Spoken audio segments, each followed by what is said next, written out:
watching. Yes.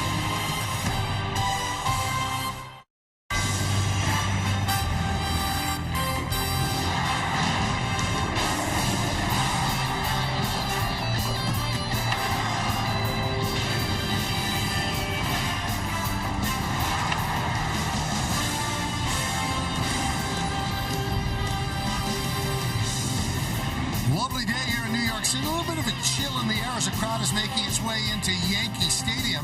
And what they're going to see is a young pitcher who first time out pitched very, very well. Luis Gil, 1 out short of getting the win. He'll try to do better today. And it is time for baseball. As the Yes Network presents the Hyundai Sunday game of the week, it's the Toronto Blue Jays against the New York Yankees in the rubber game of a 3-game set from Yankee Stadium in the Bronx. Hi, everybody, and welcome to Yankees Baseball, along with Paul O'Neill. I'm Michael Kay. Well, the Yankees started off very, very well, but they didn't really hit that many home runs. Yesterday, that changed. And when you hit 3 home runs in a game, you usually win the game. Yeah, usually when you score 9 runs in a game, too, things are going to be easy. And it didn't end up that way, but it started off very well. Aaron Judge, a little split finger, his second of the year. First inning gave the Yankees a lead. All of a sudden, somebody that really needed this, Big G goes into the front row, his second of the year, also in the second inning. And then Anthony Rizzo, he'll steer one to right just inside the foul pole. Again, 3 home runs, big offensive night for the Yankees. It evened up the series, and it gave the Yankees their 7th win of the year, so they're tied with the Guardians and the Pirates for the best record in baseball. They'll try to get an 80% winning percentage if they win today. Well, this is what managers dream about. Soto and Judge. Say it. Plan it out. How's it going to work out? A walk, a home run? That's the way it worked out yesterday. Well, Aaron Boone talked about that to Meredith Marakovitz. We'll listen in next, right here on Yes. Ball series finale between the Yankees and the Blue Jays coming your way in just a few minutes. Hey, everyone. I'm Meredith Marakovitz. The Yankees were able to jump out to an early lead yesterday. Juan Soto actually fell behind to Kevin Gausman in the count 0-2, but then worked a walk, followed by an Aaron Judge home run, putting 2 on the board in the first inning. After the game, Aaron Boone called it a thing of beauty. That's a pretty good look to it, you know. I was watching, Soto coming at me, getting ready to score, and Judgy coming around third base, and I'm like, that's how you draw it up right there. So, our 2 big boys there getting us rolling right out the gate. Giancarlo Stanton followed things up with a home run of his own. Anthony Rizzo also got in on the party later in the game. Now, Juan Soto ran into the outfield wall trying to make a play on a ball late. Everyone can breathe a sigh of relief. His hand is just fine. He is back in the lineup, penciled in right field, batting second. Plenty more to come here on the Yes Network. When we get back, Luis Gil gets the ball for the 2nd time this season. Michael Kay on the call alongside Paul O'Neill after the break. On every mile in a brand new Hyundai by Bet365. Whatever the sport, whatever the moment, it's never ordinary at Bet365. And by Buick, visit your local Tri-State Buick dealers. Look at the Yankee store here at Yankee Stadium. Most people sitting in the stands right now because the Yankees have taken the field. Luis Gil taking his warm-ups, and we'll take a look at the starting lineup of the Blue Jays that he's going to face, brought to you by TikTok. Springer's a DH today. Vlad Guerrero at first. Bo Bichette is the shortstop. Middle third of the order. Cleaning up Kurt Biggio in right field. Clement, who's been a little bit of a problem for the Yankees, he's at third. Bottom third of the order, Varsho, Connor Falefa, and Kiermaier. And they are facing the youngster, Luis Gil. And Gil pitched very well last time out. 4 2/3 innings, 1 hit, 1 run. Let's check out the Nissan Pitchers Scatter Report, Paul. Well, it's been a while. Remember that song, Michael, by Stained? Bet you don't. No. His first start in the Yankee Stadium since September 18, 2021 against Cleveland. Sky-high average. Last time out, he averaged 97.7 miles an hour, which is a career best for him. And first time, by winning the job in spring training, first time he made an opening day roster. See, they're calling timeout to let me get through this. Beautiful. Your whole thing. We know he's been up, but, this is a big year for him. To break camp with the club as a starter, big opportunity for Gil. Springer's ready. Gil is ready, and let's do it here in the Bronx. Up and in, and the game is underway. That'll get the game underway. There you go. Angel Hernandez is the home plate umpire. Nick Lentz at first, Emil Jimenez at second, and the crew chief Lance Parcells at third. And once again, the bleacher creatures are in great voice. Last night, very loud crowd.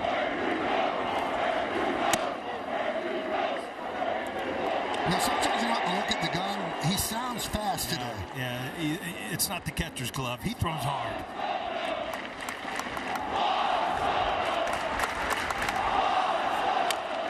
Grounded foul, 2-2. Let's check out the scouting report on Mr. Hernandez. He's hitter-friendly. He calls fewer low strikes, fewer inside strikes on lefty batters. In his 34th big league season, always something exciting. I don't think he's friendly. Hitters, pitchers, I don't think he's friendly to anybody. 2-2. High fly ball left field. Coming on, Verdugo going out. Volpe. Verdugo calls him off, makes the play, one down. All right, why don't we check out the defense? You've seen Verdugo on left, Judges in center, Soto over and right. In the infield, it's Cabrera, Volpe, Torres, and Rizzo. That's third to first. Wells behind the plate, catching heel, and Stanton is a DH. Game time weather presented by Bigelow, the official hot tea of the Yankees. It's 52, and it actually feels warmer. Humidity 40%. And the wind is whipping in. Yeah, it is. We noticed on that first fly ball. Good job by Verdugo. And when the wind's blowing like this, everything's coming into the infield. It'll be a tough day in the outfield today.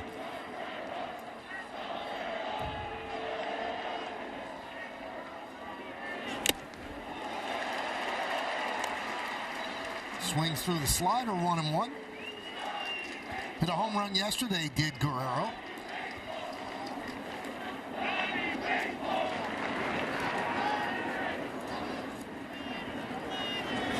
Very kind to the bleacher creatures. The last person in roll call was Donnie Baseball. Very nice. Very cool. Yeah, this was last night, and we kind of commented at the scoreboard at that time. And it ended up being a close game, but at the time, he had some antics running around the bases, including telling the fans to hush.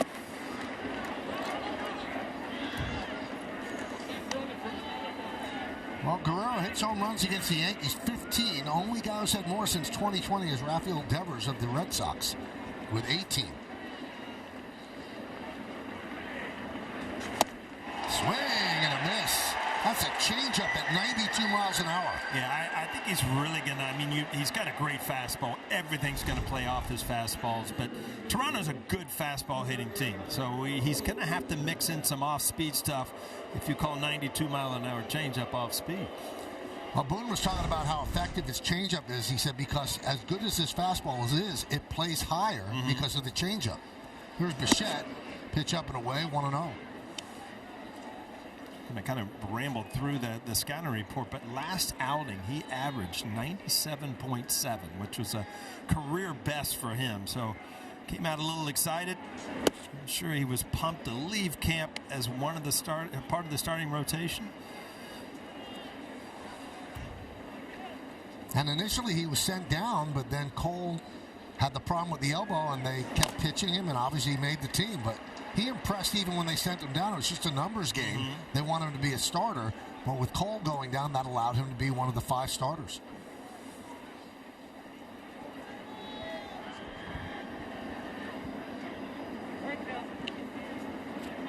Bichette calls time. Bichette off to a slow start. He had a couple hits yesterday, but 5 for 29 on the season, on base percentage of .226. That was 97 miles an hour.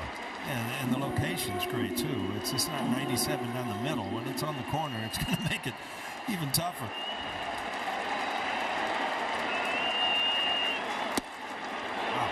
That was 98 and right near the black of the plate. Wow. Quite a pitch.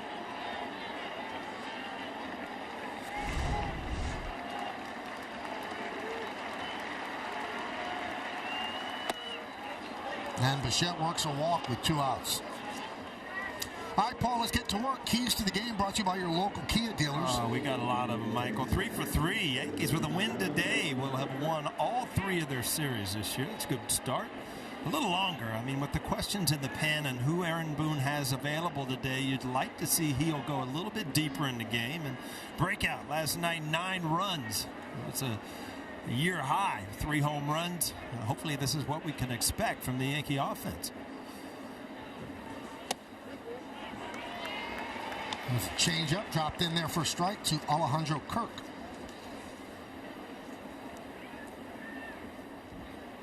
Brian Serven started behind the plate yesterday.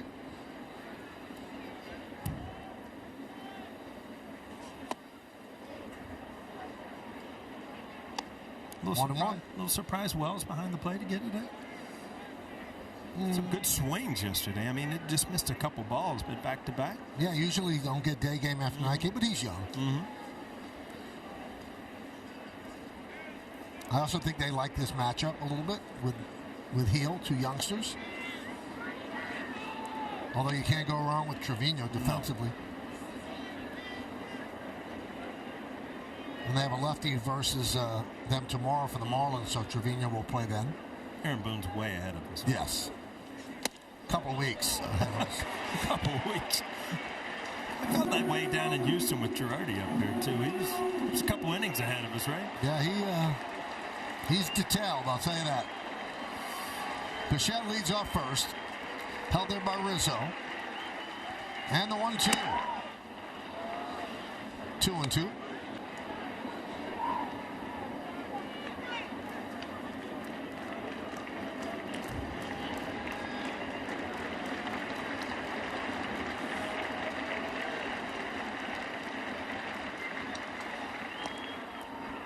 Keeping Bichette close. Blue Jays are 4-5. Yankees are 7-2. And this is the Blue Jays' 10th game on the road to open the season. They will finally head to Toronto after today's game. 2 balls, 2 strikes, 2 outs. Runner on first base just underway at the stadium. And there's a timeout by Kirk.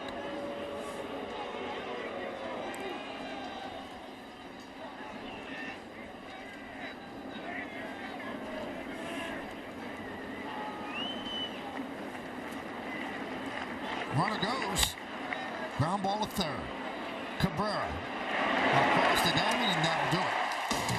No runs, no hits, no errors. 1 man left. Blue Jays nothing. Yankees coming back.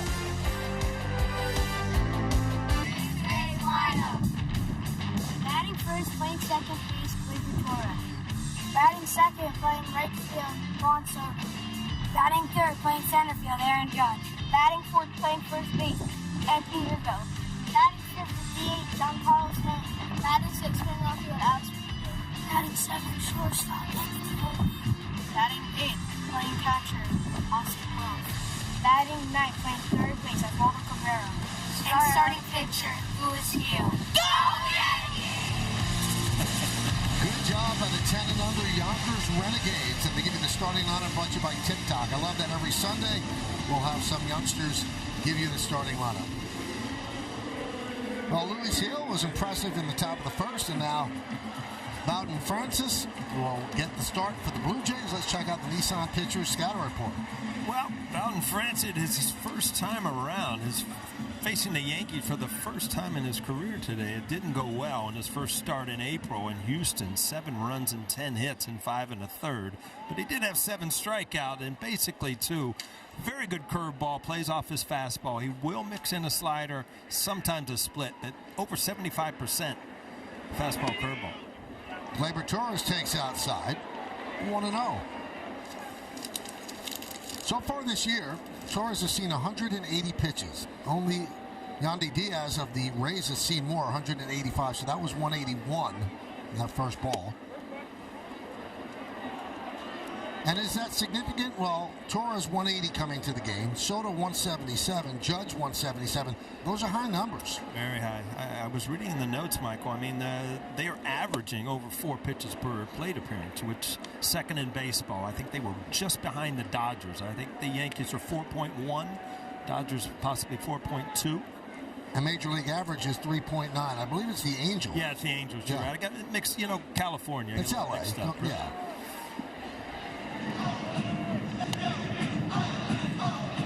That's what we're talking about.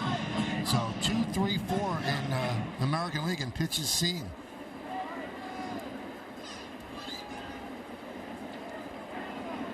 Francis deals.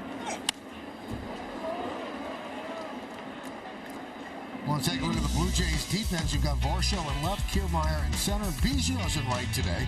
And then it's Clement, Bichette, Balefa, and Guerrero third and first. Springer's at DH, and Kirk is catching Francis.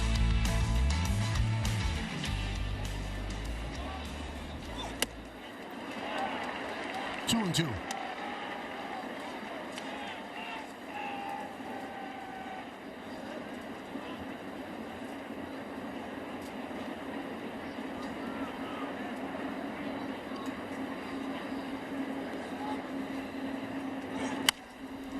Now, if you're saying, well, that's a somewhat unusual first name. Well, he is named after Florida State legend Bobby Bowden. He said his parents were joking around trying to think of names and said, let's just call him Bobby Bowden. And they landed on Robert Bowden Francis. One of those guys that you call him by his middle name. I guess, yeah. Whoa.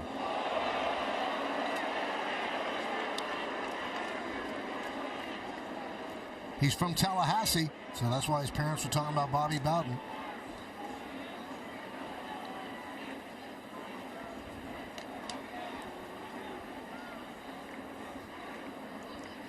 Three-two, strike three, and Gleyber Torres said he didn't ever look at me. He was supposed to. The pitcher was supposed to engage with the hitter. I think he also did something with his foot on the mound. It might have stuck, and then I think it kind of confused Gleyber Torres. It was more than.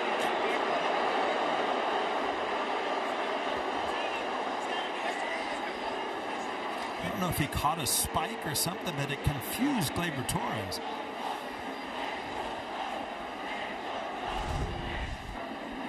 Well, let's watch his feet here. That he stepped off, then stepped it back on, and he thought he stepped off, and he thought it was a dead pitch.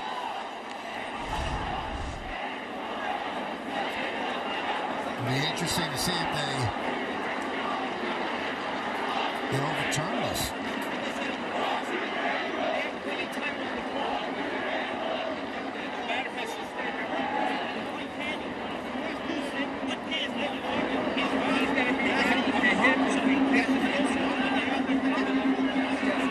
Hernandez telling Boone he's got to be ready to hit no matter what happens. So that one goes a strikeout looking. Yeah, that's weird. I mean, if you break that down as soon as he steps off, as a hitter, you're like, well, okay, something's wrong here. Maybe the clock starts over, whatever. But he stepped right back on and then threw strike three.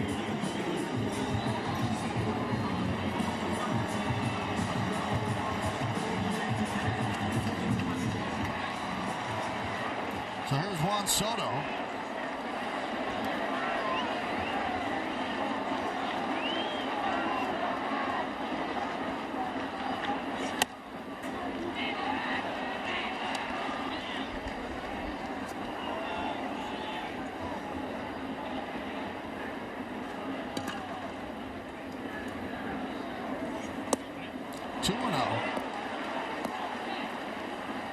I found this a fascinating stat, Paul. I'm sure you looked at it too. Since last year, yesterday Soto had 2 0-2 counts that turned into walks. He's had 13 of those since last year.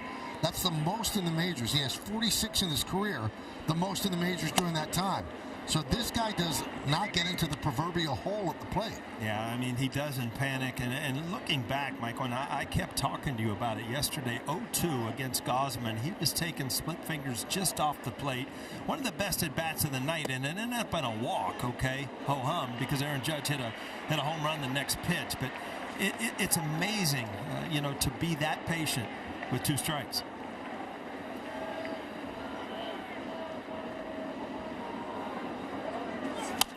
Foul away.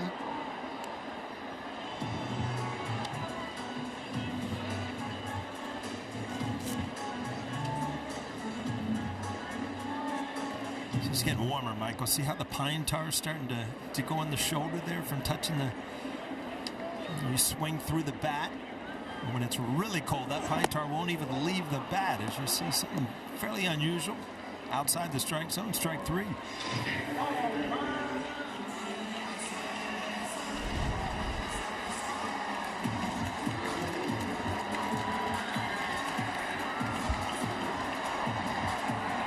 ball just bottom fell out.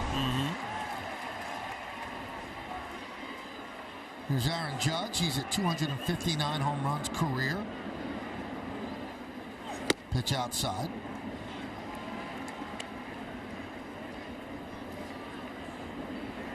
.109 games.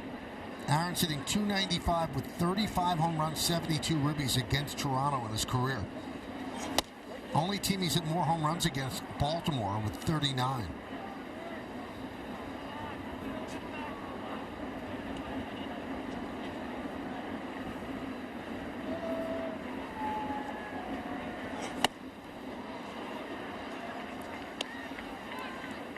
One and two on the Yankee captain.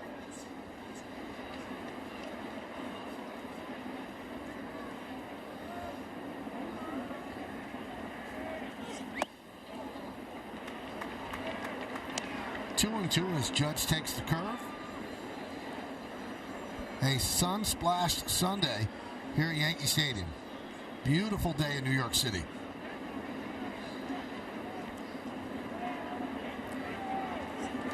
Strike three. Gets him looking at the curveball. Judge not enamored, but Francis strikes out the side. Two looking. We'll go to the second.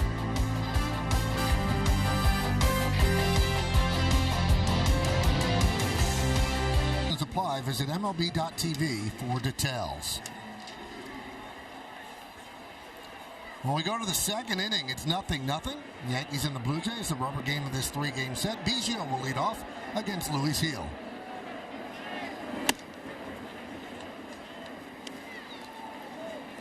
Biggio with a night off last night, but came up with a big pinch hit. Laced one to left field.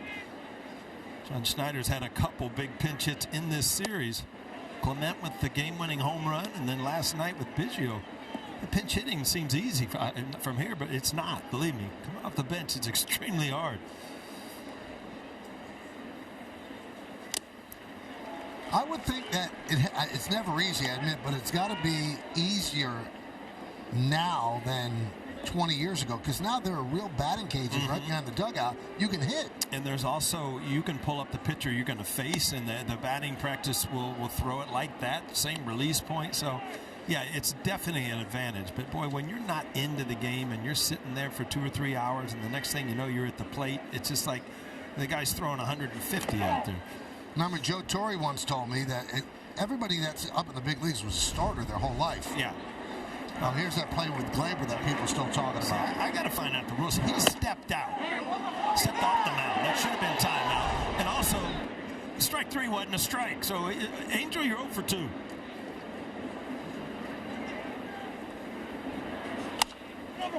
Ground ball to first base. Rizzo flips to Gil. Anyway, Joe Torre said that the best regular good player that became a pinch hitter and was good at it was Chris Chambliss with the Braves. It's an art. You have to have the right mindset. Remember that unbelievable run we had. Darryl Strawberry ended up hit some home runs off the bench. Tim Raines could hit well off the bench, being a switch hitter. So we had a couple guys that Joe Torre could use as weapons. Here's Ernie Clement. Pitches inside, 1-0.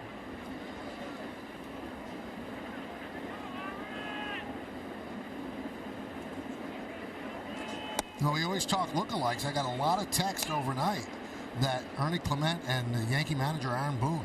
I saw it from a distance. Yeah. If you get close, maybe not, but a quick glance from a distance, yeah, I'm with you. Especially, I mean, the eyes specifically, almost separated the exact same amount. This will be a good shot. It's like a young Aaron Boone. And Boone would tell you, I'm not an old Aaron Boone. No. You know, this booth, Michael, with you and I, we can call a lot of people young, you know? Yeah. Sad. It's just the way it is. I can remember the days where you used to sprint in the halls and everything. What happened to that? I'll sprint with you between things if you want. I can still bust it out every now and then. Might lose a leg if I take off here too quick. 3-2. Swing and a miss. Got him. Slider upstairs, a change of speed really got him. Yeah, no doubt about it. Not a sharp breaker, but boy, when you're looking fastball, even the spinner is almost like just a straight changeup. Not a lot of movement, but he's going to have to mix these pitches in against a good fastball hitting Toronto team. Here's Dalton Varsho, and a strike from Heel. Pretty amazing the stat Paul gave during the scouting report. He has not pitched at Yankee Stadium, Heel, since September of 2021. What a long road it's been coming back from Tommy John. That's a long time. 6 starts here, 3.08 ERA. And he's a much more polished pitcher than he was before the Tommy John surgery. You know, I think he got a little experience before the injury, and then, you know, it all kind of sinks in. And just being around the big club. Popped up. Cabrera in foul territory makes the play, and Hill retires the Blue Jays in order. We'll go to the bottom of the second. 0-0. Cruise on the Celebrity Cruises Apex, departing December 7th of this year, 2024. They'll be visiting some of the most tropical ports in the Caribbean. The legends will include El Duque, Orlando Hernandez, Jim Leyritz, and our colleague Jeff Nelson, and many more. The cruise will include all private events, including autograph and photo sessions with the legends. Staterooms are going fast, so be sure to visit legendsofbaseballcruise.com today.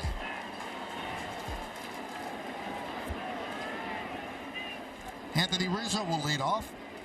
Francis struck out the side in the first inning.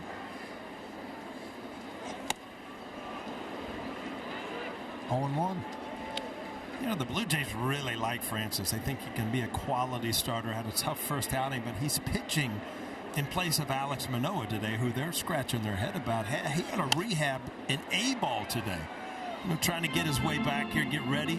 1.2 innings, 5 hits, 7 runs, 6 earned runs, and 4 walks. So he's not on his way soon. And Eric Swanson is supposed to pitch in that game too, so he's getting much closer. But they got to be wondering if Alek Manoah is going to ever be the type of pitcher he was.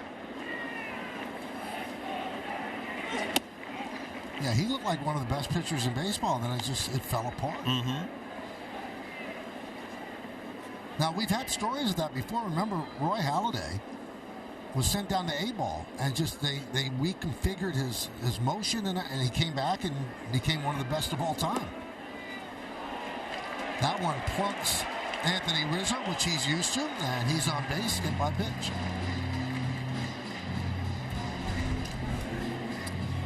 A breaking ball, once you get in there, there's no way to get out of the way when that ball keeps coming in. And like you said, Anthony Rizzo's used to this.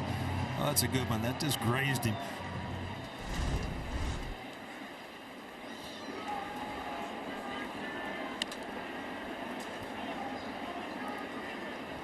Here's Stanton with 3 hits yesterday, including a home run.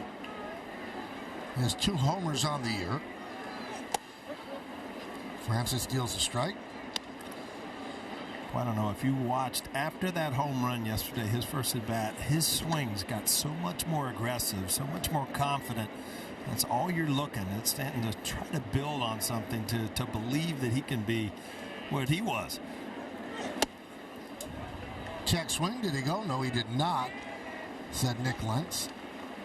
And, Michael, I had to love it in the clubhouse after the game. Aaron Judge joking a little bit. Why don't you hit a little further to right field? We won't have to wait for that review, he said to Giancarlo Stanton in the dugout. We know he's capable.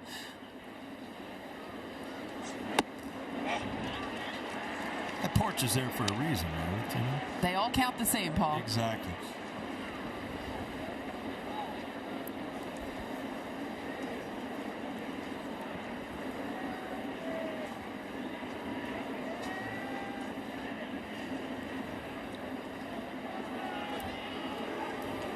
Wentz a step off there, Michael, but he didn't get right back on the rubber and throw strike 3. Yeah, that's a real extended step off.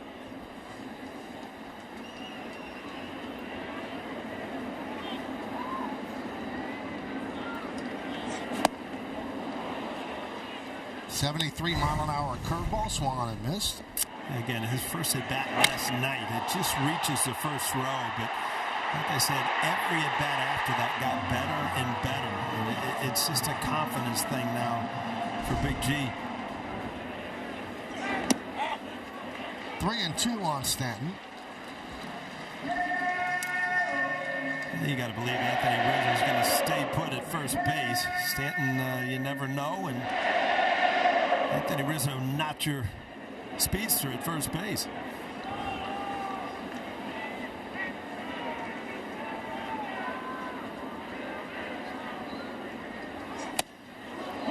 Strike 3.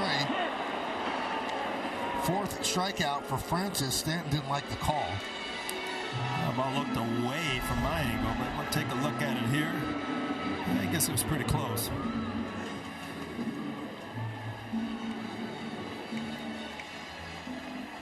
That's kind of tough to take with 2 strikes. Now, the last time, or the first time this year that Francis started was against the Astros. He didn't pitch well. Didn't matter anyway. That was a game that the Blue Jays got no hit. Verdugo lofts one to shallow left center. Kiermaier puts it away.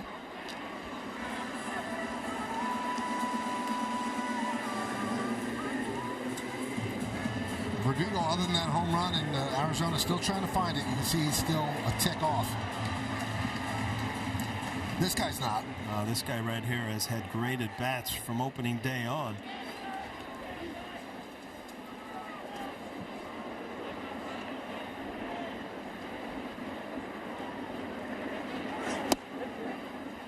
Volpe takes a strike.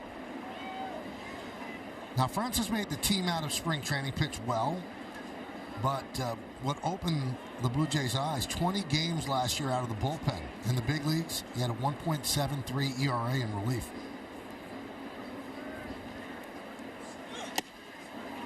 Oh, 2. A rare swing and miss for Volpe. He hasn't had many of those.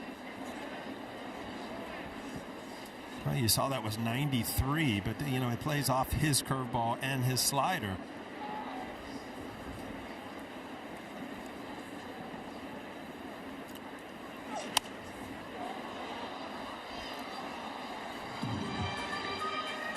Try to sneak another one in there, Michael. A lot of times, it might have come from Kirk. You kind of read the hitter looking for that good curveball.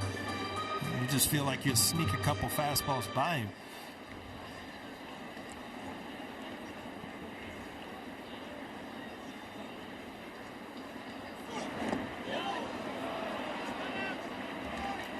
Holds up in the count, 1-2 on Volpe.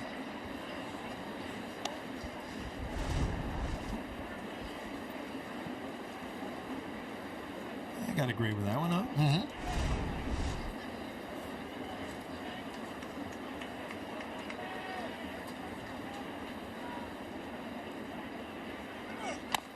Tapped in front of the mound, right there. Off the mound is Francis, and he flips to Guerrero, and that'll do it. No runs, no hits, no errors. 1 man left. Let's go to the 3rd.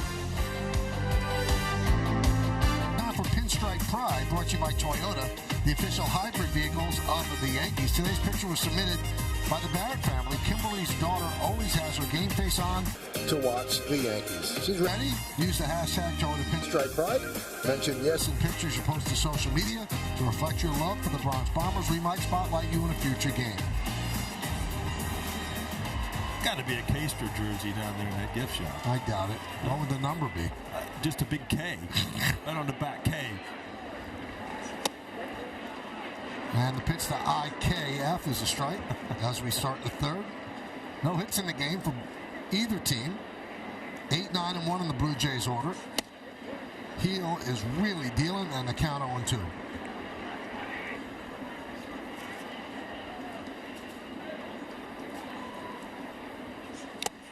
Swing and a tip into the glove of Wells. 1 away.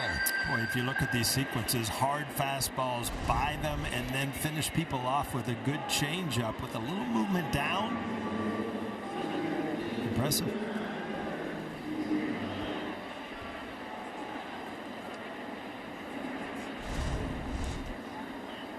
Here's Kevin Kiermaier, number 9 batter.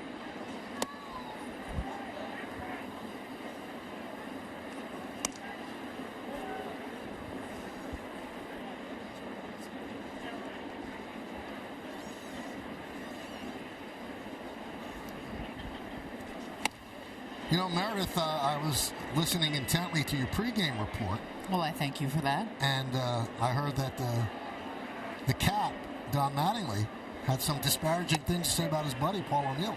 Well, Paul, he ended it with, I loved his intensity as a teammate, but he did not think fondly of that first pitch you threw on opening day.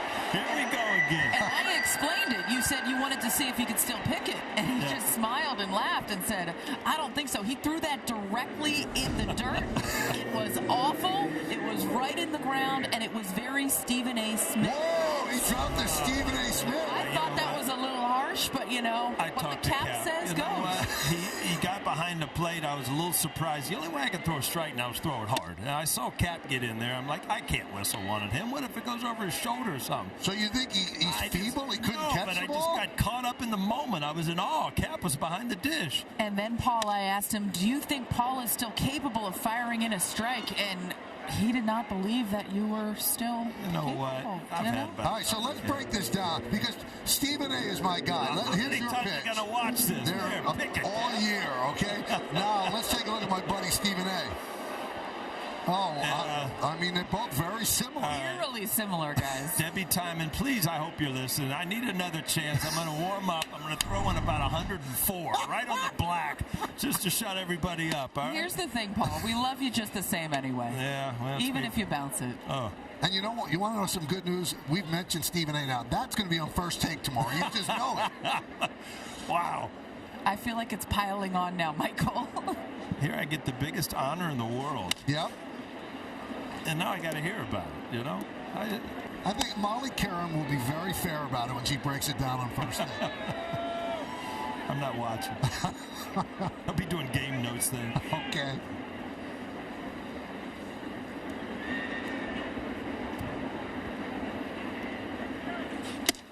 Wow. I'm just surprised, Merritt, that you stirred it up like that. That's not your way. And I knew you were involved. I walked in the clubhouse to say something to Luke Kakuza, and he said, Meredith has already started. I'm like, oh, Lord, here we go. Oh, no.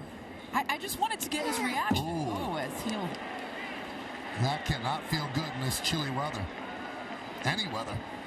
But, Paul, you know what? You did inspire me.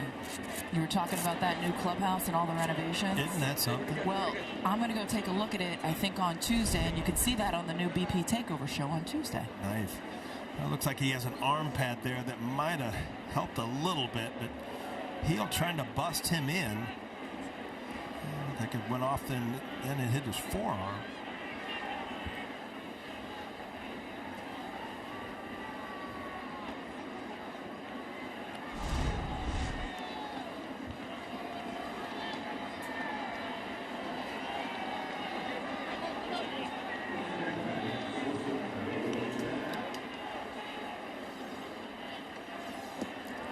It's amazing how hard people throw, Paul, and that bones don't get broken. Yeah, well, it all depends, obviously, where it hits you, and that ball kind of grazed his forearm where you have some muscle. It's the ones to the hand and the fingers that just, it's terrible. I mean, you need your hands to hit. You get hurt, you're done. Let's listen to what it sounded like.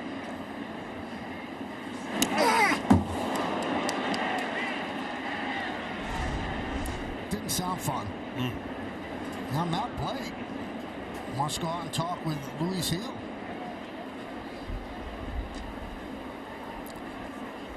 First and second for the Blue Jays with 2 men out here in the third. This copyrighted telecast presented by authority of the New York Yankees. It may not be reproduced or retransmitted in any form, and the accounts and descriptions of this game may not be disseminated without the express written consent of the New York Yankees. Well, he was just coasting along, and then the single by Springer, and then he hit Vlad Guerrero.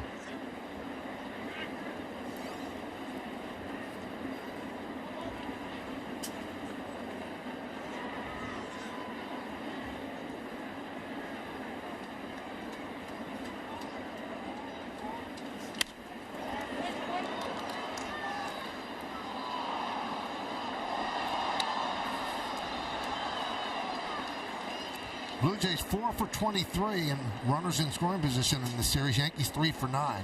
Springer is in scoring position. Guerrero's trying to windmill that pain out of his arm. He's at first. You know, with his stuff, it doesn't look like it's a comfortable at bat. No, okay, you know, he's intentionally trying to get that fastball in because you can't handle it. But, you know, if you miss it all, obviously against righties, it's going to just follow you all the way up and in. And then you follow it with that. That's good pitching. 2 balls, 2 strikes, 2 outs.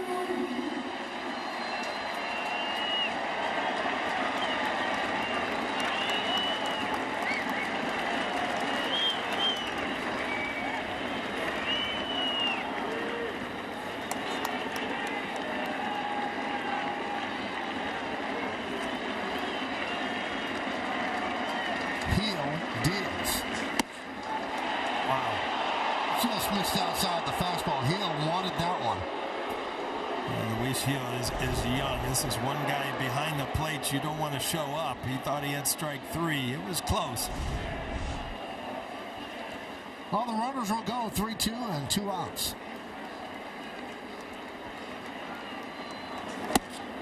And he misses away again.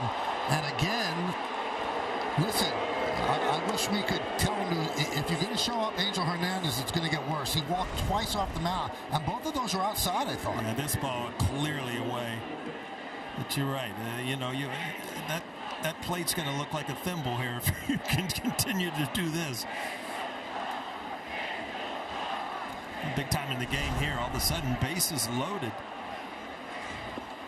And now the crowd is jumping on Angel Hernandez. And, you know, listen, he's always in the middle of something, but those calls were not incorrect. Right. And Hill kind of showed him up, and you can say, well, that's not right for an umpire to do, but they're humans. They're gonna do that. 2-0. All of a sudden, after the hit, good job by Rizzo to kind of break things up here. Give him a rest. Say, hey, you know what? You've got 2 outs. You're 1 pitch from getting out of this thing with nothing. But you got to throw strikes.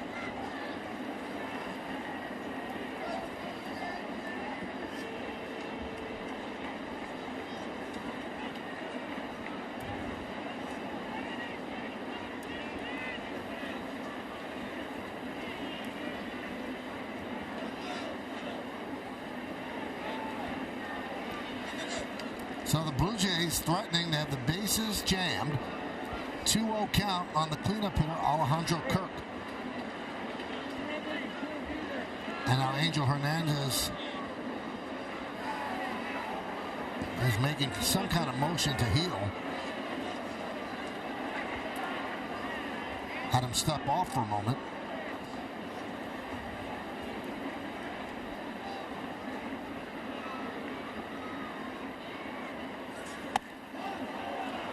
Wow, surprising there. Went with the changeup, 2-0. Not able to get a strike.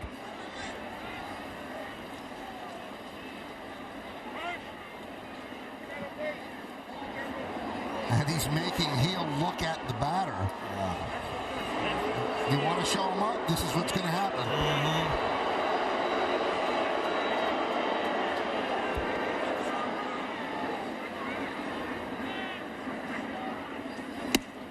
And he walked him on 4 pitches, so it's unraveling here. Hit batter, a walk, forcing it a run. It's 1-0 Blue Jays.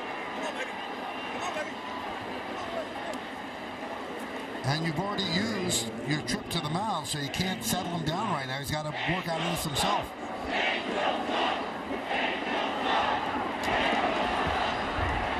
Crowd's not enamored with the home plate ump.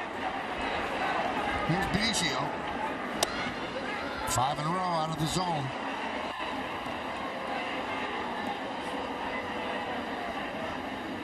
Actually 6.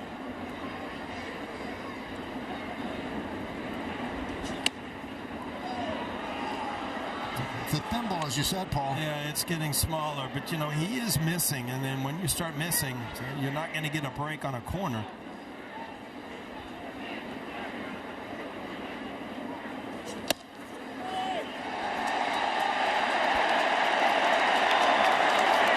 A derisive cheer from the crowd.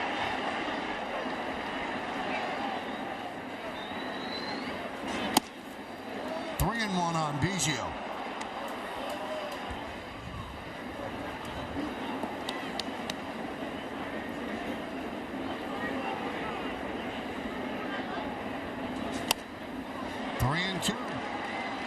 So you can start the merry-go-round. The runners will go.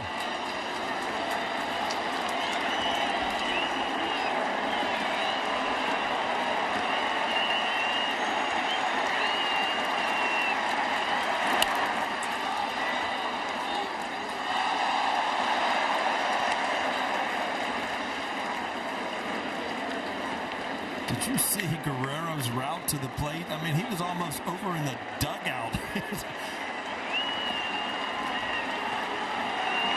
Jake Cousins, warning.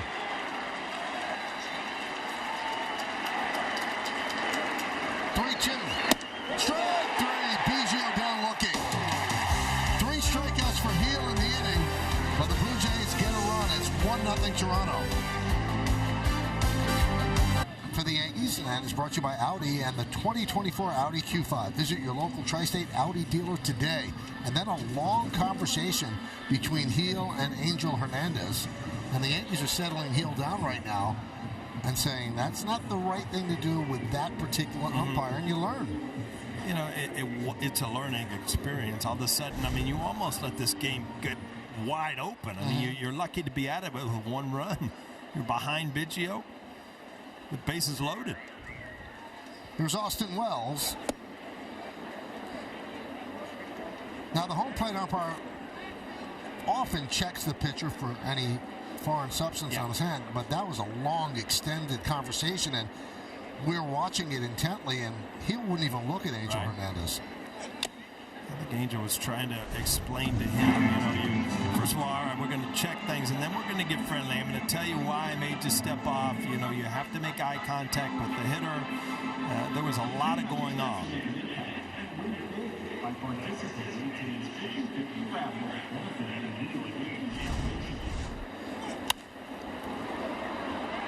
Popped up on the left side. Clement makes the play.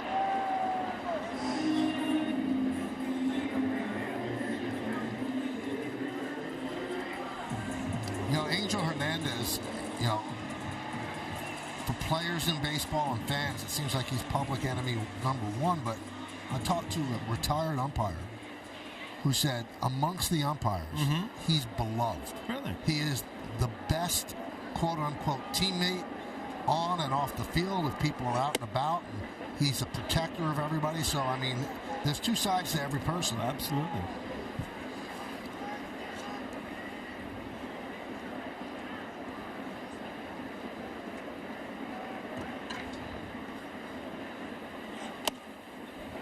Cabrera takes outside, 2-0. As you look at Heel studying that iPad over there or whatever it is, I mean, not only did he, waste a lot of energy and kind of frustration, he also wasted a lot of pitches. I think that's 67 he ended the inning with. I mean, that's a lot of pitches so far in this game. So a 3-0 count on Oswaldo. And there's ball 4. Cabrera continues to have solid at-bats, especially at the bottom of the order, where now it turns it over. Gleyber, and then that guy, Juan Soto on deck.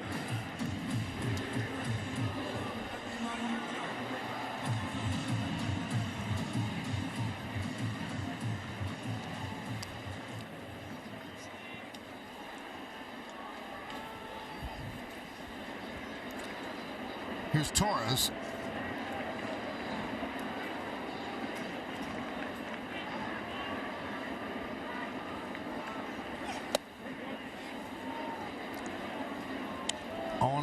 A big hole on the right side. Gleyber saw a pitch away. I mean, this is a good time where you can really play baseball and just shoot a ball the other way easily, 1st and 3rd.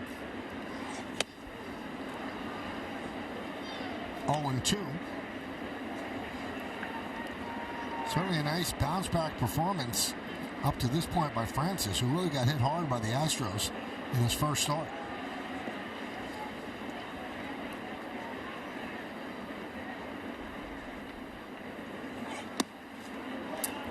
Buck Martinez, I talked about him yesterday, ex-catcher, does the play-by-play for the Blue Jays, told me a very interesting story about his start in Houston. He said, you know, this kid pitched in the minor leagues all down in the strike zone, fastball, curveball, and they wanted him to throw up in the strike zone against Houston for some reason, and it just backfired. So it was almost a scattering report against his strength.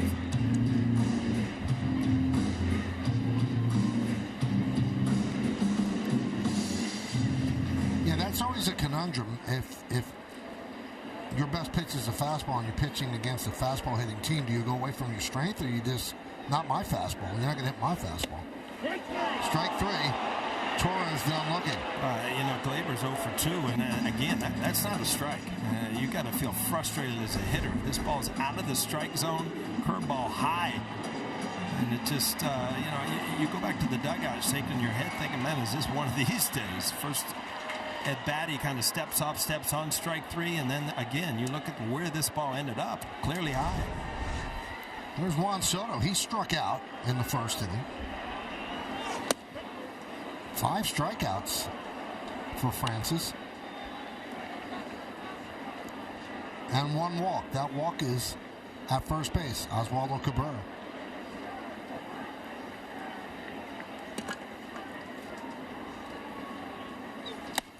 Snap throw. And Vlad picks it and then trips over Oswaldo. Cabrera, he does run. You have to have a stolen base this year, but you see Vlad's weight kind of takes him over. The little roll block there.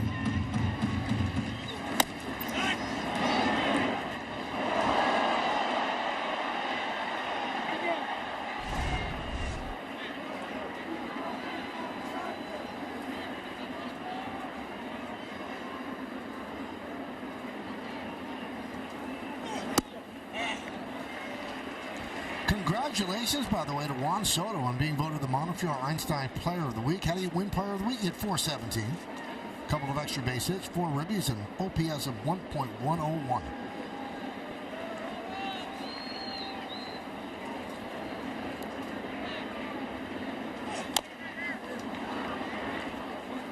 It's like Francis has him off balance a bit. Yeah, he's just coming off the ball a little bit. I mean, we saw a slow motion yesterday where you watch that top hand kind of roll over the ball instead of staying through. But, you know, his balance and his weight distribution is so good that he can get away with it at times. But, boy, when he gets things going up the middle the other way and then he'll pull the breaking ball, watch out.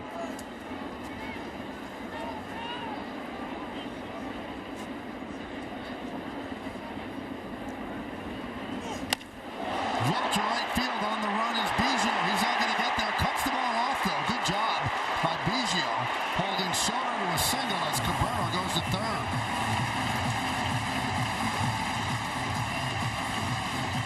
Yeah, what a beautiful swing. I mean, again, we talk about his weight, but watch the top hand this time, right through the baseball. Just a line drive to right field. Back foot hitter, but see, the hand doesn't roll over until after he makes contact, and that's a lot of leverage that he uses in his legs. Michael, this is going to be a fun year just to break him down every single day because he is a great hitter. So here's Judge, struck out looking in the first inning. First and third, 2 outs. Yankees down 1-0, bottom of the third. Fastball inside, 1-0.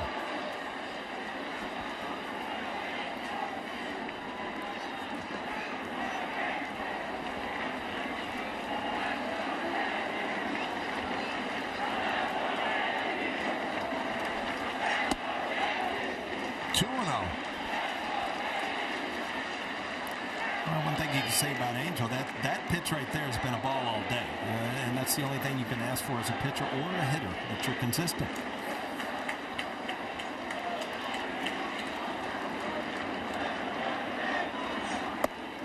Missed outside, 3-0 with Rizzo on deck. He gets the green light here, right? Absolutely. I think Aaron Judge doesn't even look for a sign. He knows he might take a pitch, but he knows that if he wants to swing 3-0 to give them a lead, go ahead. Didn't have a chance way outside. So the bases are loaded for Rizzo. And here comes Pete Walker, pitching coach for the Blue Jays. This is Rizzo last night. Ball in off the plate. His body language trying to steer it fair, and it did. His first of the year.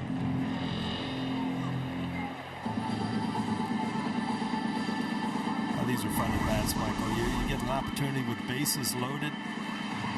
Base hit puts you ahead.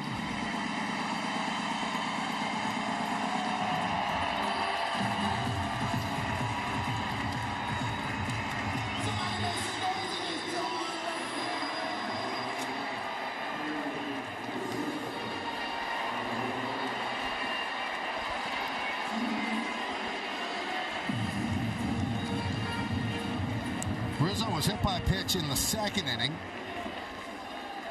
Cabrera at third, Soto at second, Judges at first. Yankees down 1-0.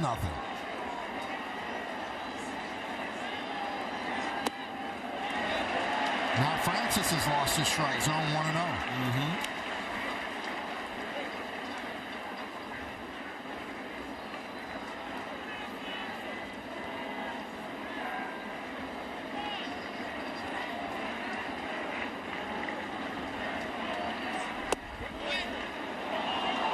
Drops a curveball in there for a strike. Yeah, back-to-back off-speed pitches to start him off with bases loaded. This is a curveball here, and a good one.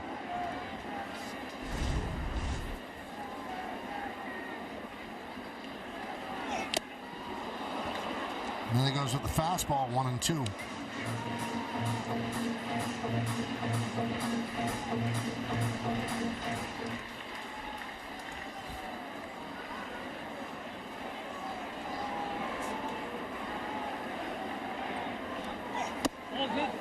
Two and two.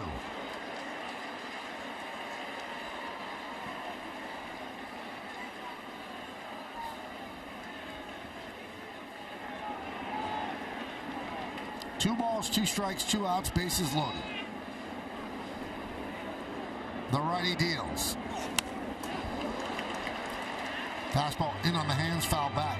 Yeah, that's a tough pitch for Rizzo to hit with 2 strikes, because you see he'll choke up and start to try to hit the ball the other way in big situations like this. A good pitch by Francis right on the inside corner.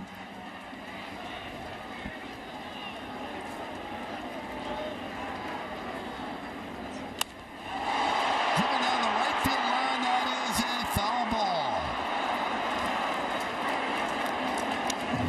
Anthony Rizzo right on top of the plate, so he really flares and opens those hips up, and something off speed has a tendency to get out a little bit too quick. And off the end of the bat, but just hooked it foul. You see where he is in the batter's box. Ended up across home plate.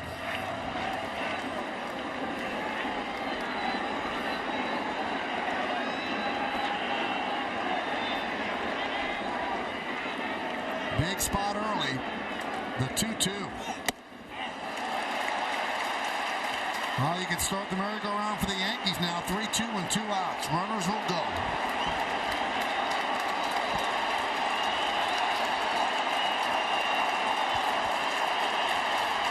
Listen to this crowd.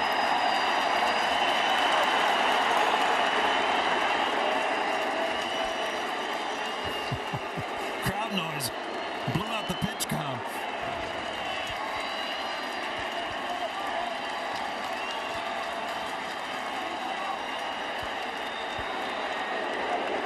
Time called by Rizzo.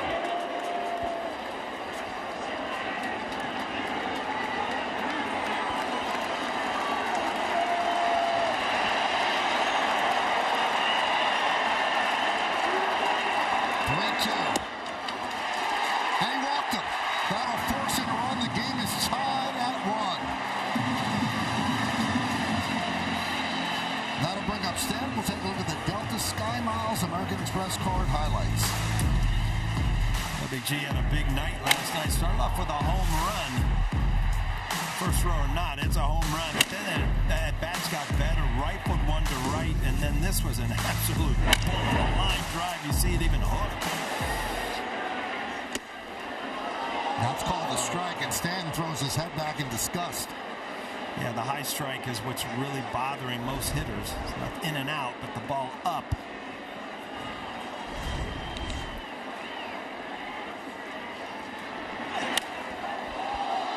Fouls the fastball back 0-2.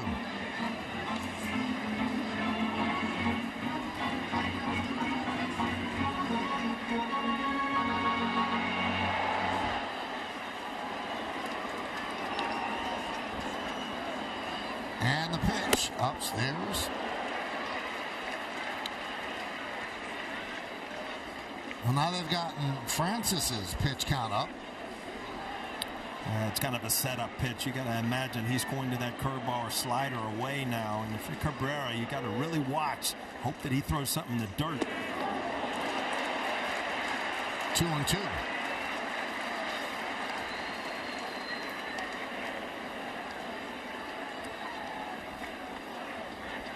Two balls, two strikes, two outs. 1-1 game. Soto's at third, Judge at second, Rizzo's at first.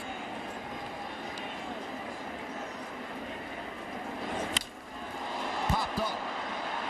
Guerrero in foul territory toward the stands, but the wind took that one into the seats. Yeah, off the bat, Michael, I agree. It looked like it was going to be an easy play. Just kind of faded into the seats.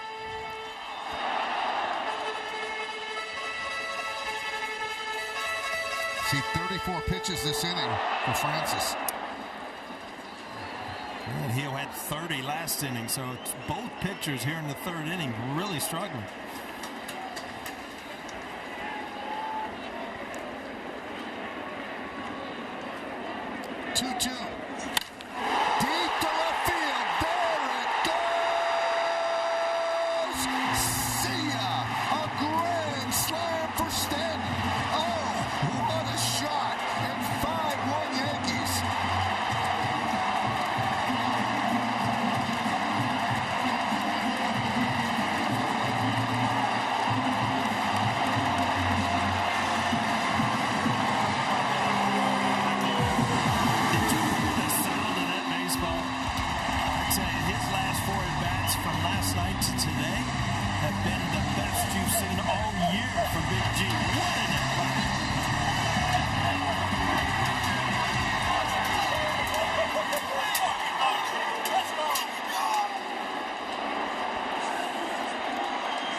If you could possibly hurt a baseball, that baseball's in pain. He knew it, too. He fouled off some pitches. He came from 0-2 back into the count.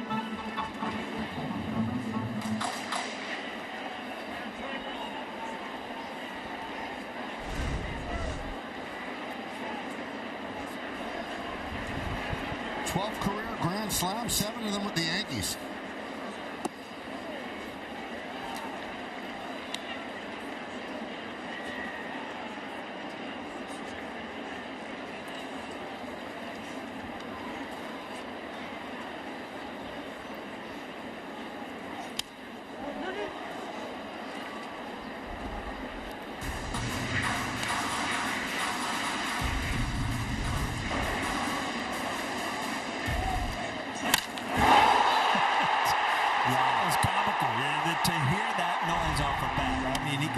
And he did not miss it. Verdugo grounds to second, but the damage has been done. A bases loaded walk tied the game at 1. The bases were again loaded. Giancarlo Stanton at the plate. G-force. Oh, did he hit this ball into the Bronx air. 5-1 Yanks.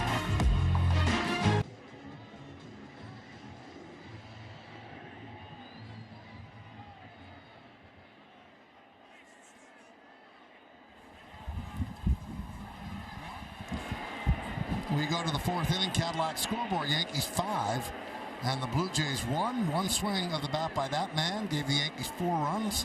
That was against Bowden Francis. Clement fouls it away. You know, there are certain guys, and you can attest to this even when you play. You're standing around the batting cage, and the ball makes that sound. Yeah, I was just thinking between innings. I mean, Bobby Thompson was what the shot heard around the world. That was kind of the sound heard around the world. I mean, you're right. It's just home runs are home runs, but all of a sudden you hear a ball. You know, you notice it in golf from guys that hit it harder. That's hit hard. And you just don't get that sound from a lot of people. Strike 3. Clement down looking. You know, it's funny, Michael. I remember years ago, as you watched pretty much a picture-perfect level swing, grand slam. But I had taken my son Aaron over to spring training. My nephew was still playing, and it was in the minor league camp. And I didn't even know Aaron Judge at the time. I'd heard of him and his size. And we were watching batting practice, and I told Aaron, I said, just sit and listen. Close your eyes. And you could just hear the difference in the sound of Aaron Judge, even at the minor league level, than most players. And it just shows the bat speed and the raw power of some guys in this game.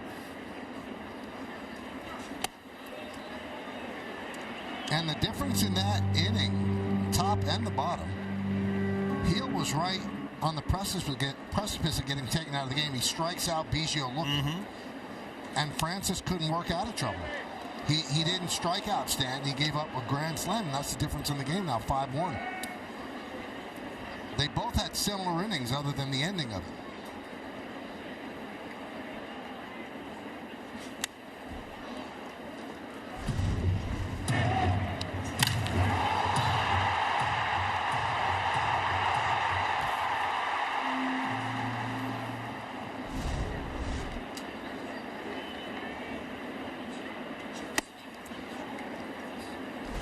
Two and two.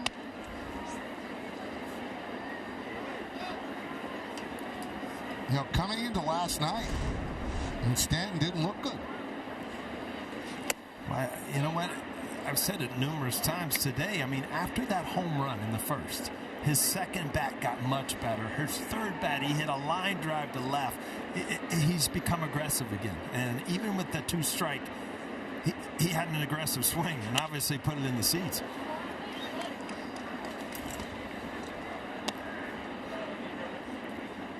The exit velocity on the home run by Stanton, 110.6.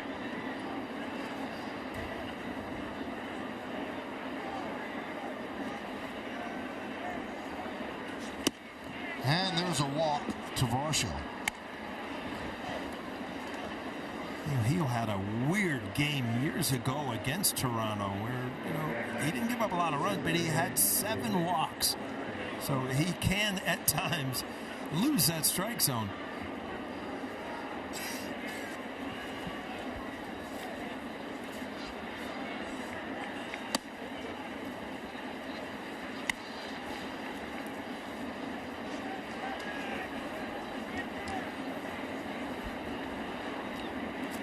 On IKF. Wade did that one 0-2. He struck out in the third inning, did Isaiah. Well, I think both managers are in their mind or scuffling, figuring how are we going to get through this. We're in their 4th inning, and both starters are about the end of their leash pitch clocks. Yeah, that third inning really cost Heel because he's pushing up against a number that they just don't want him to hit. So he's at 82 right now. He's not too far away from being lifted. He had 84 pitches in Arizona. Maybe they bump him up to 95 today. Strike 3. IKF down looking. That's the sequence right there. Good fastball to get ahead, a great changeup, and then finish him off with a good fastball. IKF kind of caught in the middle of both. 7 strikeouts, 4 walks for Heel. Here's Kiermaier.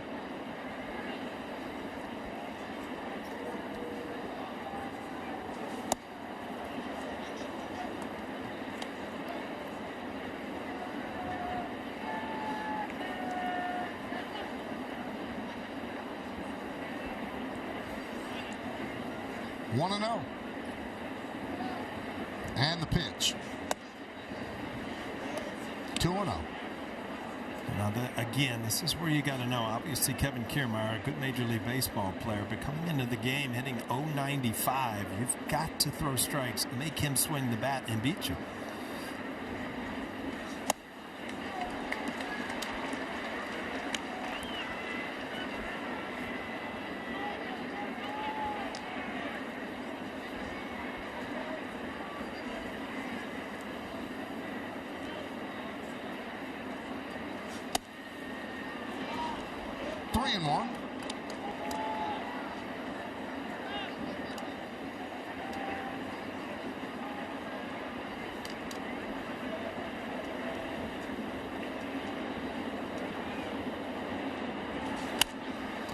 Now 3-2.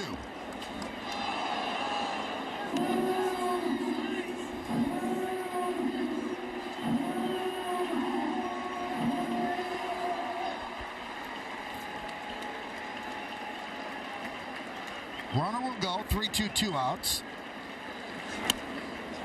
Fouled away. Yankees 3 home runs last night. Big grand slam by Stanton today. They lead 5-1. But this game is going to be decided out of the bullpen. Who can piece together probably 5 innings of relief.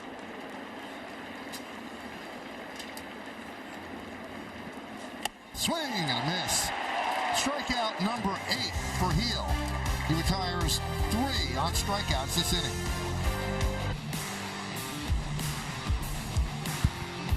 Well, let's check out FanDuel's live same game parlay.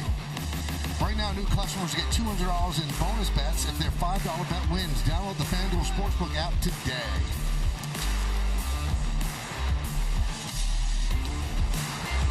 A great haul.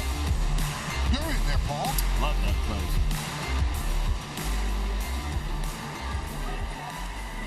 Pretty good 4 innings for Luis Heel. Doesn't want the walks, but 8 strikeouts. He's thrown 90 pitches. Right now, no one's up in the Yankee bullpen. Maybe they do. Try to get him through the 5th. Here's Anthony Volpe leading off. New pitcher for the Blue Jays is Paolo Espino, a veteran, 37 years old. Surprised everybody in spring training, pitching to a 2.65 ERA. He had 24 strikeouts and 2 walks in 17 innings to make the team. And there's the strike.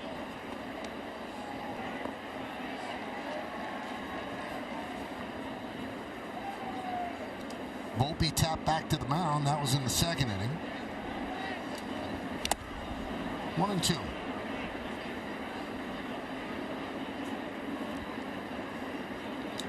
He did not make the team out of spring training, but is called up today when Wes Parsons was designated for assignment.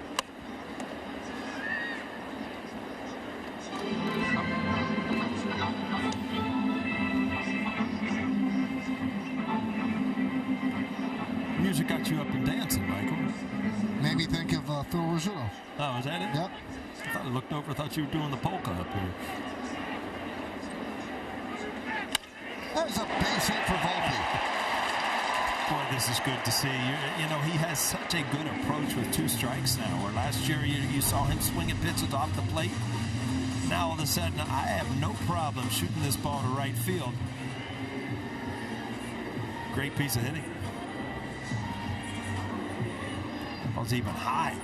And see, last year with that slight uppercut, that high pitch was very hard for him to stay on top of. Able to hit that ball hard the other way now.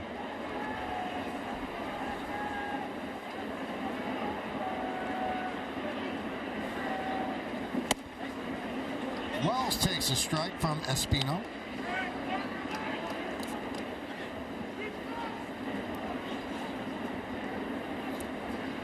Espino, another guy that loves his breaking ball. There's a sweeper and the curve. 4-seamer. Throw a changeup once in a while. You see one right there.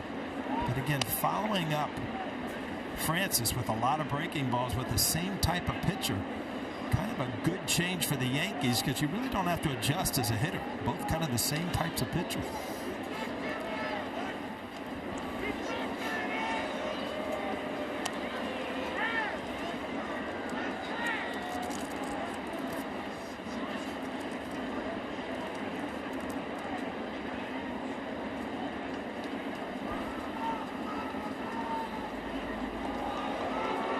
Right now he's used his throws to first. Gives Volpe a little bit of an advantage. Well, last year, you remember, after 2 throws, it was like, here we go. It was almost automatic. Now, you can make a third throw, but you've got to pick them off. If you don't, then it's a ball. 2-1.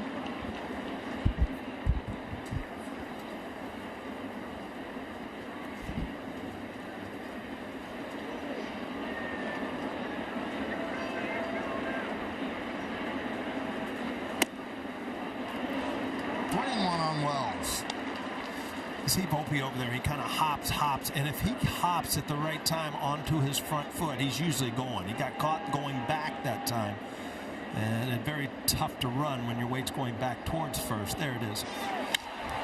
Driven out to left field, going back, Varsho makes the play on the track as Volpe heads back to first. Wells gave it a ride. Wells has good power the other way. You know what? I really like the way he swings the bat, and he hit some balls hard last night. Again today, I mean, on a good hot day, he's going to have some chances to go to the left field. I think offensively is going to be a strength for him, being in the catching position. Oh, you know what that music means? Name that Yankee. Oh, we got a 10 today. Wow. 804 hits. Now 10 means the hardest question. 105 home runs. 423 ribbies, so he played for the Yankees 1 year in 1997. I know this, all right.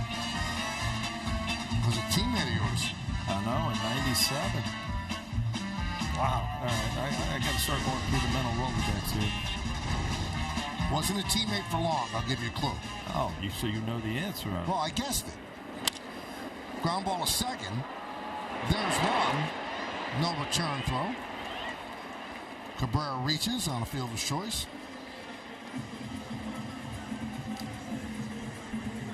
Once again, I'm telling you, the manager of the Yankees is a savant. He got it within a second. I don't know how he does it. Now, he did not see our producer, Troy Benjamin, before the game. So an hour before the game, Troy sent me the clues, and I texted him down to Aaron. And it was maybe 8 seconds later, he texted back the answer. Wow. And he's not Googling it either.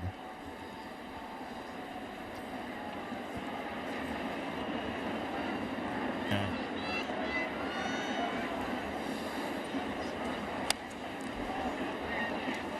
Oh, and 1.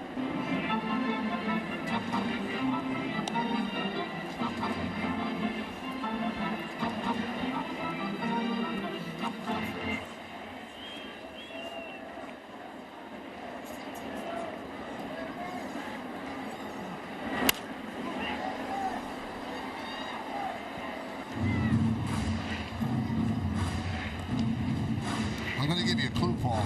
I don't need it. I got it.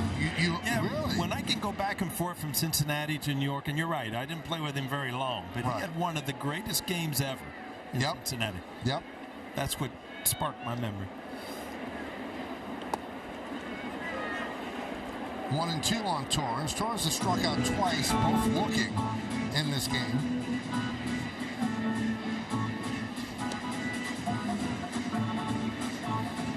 So if we're going to play this game every day, you think Aaron Boone, he's the all-time great? I mean, he gives you the answer. I'd like if it was a game show, Yeah. I'd like to see Aaron Boone against Tyler Kepner of The Athletic. Ah. Drill to left field, down the line. And the funny part is, you know, the immaculate grid, which you get every. Tyler Kepner gets like the highest scores, and Troy Benjamin, our producer, is a suspicious type, and he thought that Tyler was cheating. But then he met Tyler, and the guy got it immediately, and he knows that he's just really good at it. Yeah, I think Troy had a secret career in baseball because he knows a lot of baseball. You know that? He does. Knows a lot of sports, period. I've always said he'd be a great radio talk show host, but, you know, this is the career he chose behind the scenes.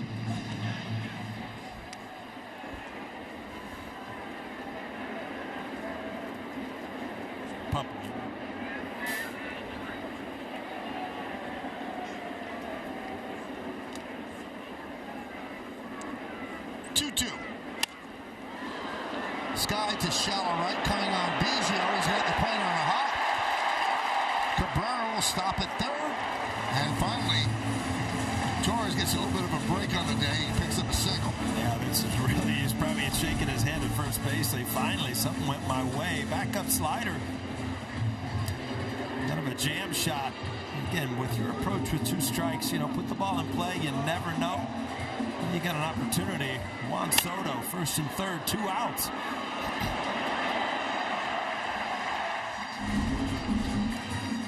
Soto really got that inning going in the third. There were 2 outs, runner on first base, and then he gets that single. Judge walks, Rizzo walks to force it a run, then Stanton with the grand slam.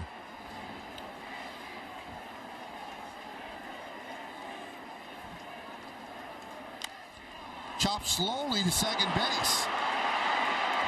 Nice play by IKF to get Soto, and that'll do it in the inning. No runs, 2 hits, and 2 men left. And this is how Louis Seals got the outs over 4 innings. 6 four-seamers, 5 changeups, and 1 slider.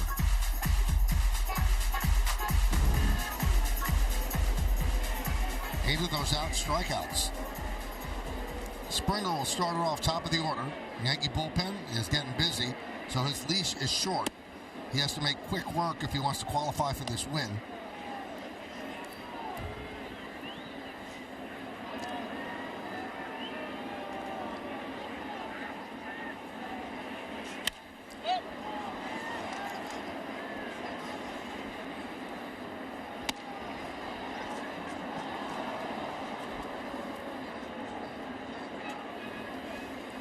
Jake Cousins warming again, so he'll be the first guy out of the pen. And that's why you have the Luke Weavers and the Jake Cousins out there, because you need length out of that bullpen. You can't use the same guys over and over and over again. So they're going to want to get 3 innings out of Jake Cousins. Yep. Chop over the mound. Barehanded by Torres. And he makes the play to get Springer. Nice play by Gleyber. Went back to the fastball, and he got a chopper, and again, a solid play by Gleyber. It's not as easy as it looks to barehand that ball. You got to realize how much spin is on the baseball when it comes off the bat. To be able to grab it barehanded, not as easy as it looks. Guerrero lines one sharply to left center field. It's a base hit. Hit it so hard that it splits the outfielders and it goes to the wall. Guerrero will stop at second with a double. Boy, did he hit that quickly. Verdugo is pretty fast out there. Couldn't cut it off. Yeah, he went straight across on the ball, and it hit so hard that it skipped. And then you see Verdugo at his angle. No way to keep it from getting to the wall. Breaking ball again. I think Luis Gil got away from his fastball early in the count. Early in the game, he was doing that, then using his secondary pitches, but obviously battled to keep the Yankees in it, and now they're going to the bullpen. Jake Cousins coming in. Stay right there. Keep climbing.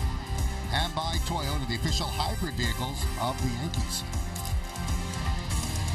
Well, there's the line on Gil. Guerrero at second, that's his responsibility. So 1 run so far. He threw 95 pitches, 1 out into the 5th. Jake Cousins deals a strike to Bo Bichette. Last season with Milwaukee, Jake Cousins 9 games. Yeah, I agree with you, Michael. I mean, Jake Cousins is not in there to just get through this inning. I mean, Aaron Boone's hoping to get a few under his belt. That one's deep to right field. Soto's going to turn and play it off the wall. Guerrero scores easily. And Bichette has an RBI double, so it's 5-2 Yanks. Well, all of a sudden, it looks like Vladdy and Bichette are starting to swing the bat a little bit better. Fastball right there, inside outs it, but hits it hard. Hard enough to get to the wall in right field. Went over his stats. I mean, back-to-back years, he led the American League in hits. So, he's going to get his hits.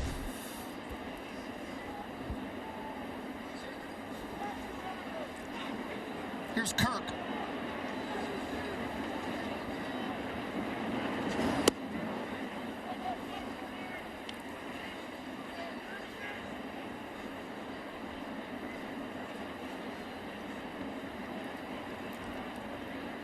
Kirk walk with the bases loaded, pick up a ribby.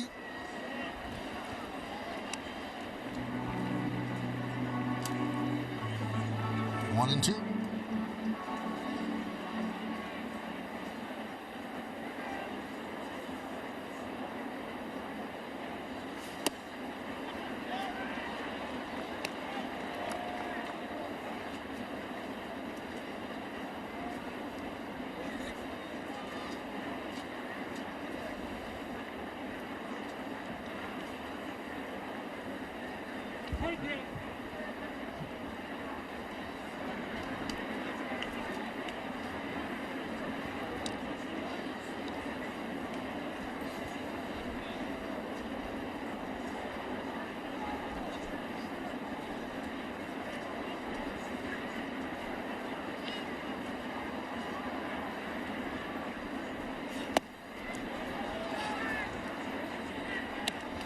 Because it has so much movement on that slider, he's starting at the middle of the plate, and it's, a foot away. This is almost to the point where you're going to have to start right at the hip of a right-handed hitter.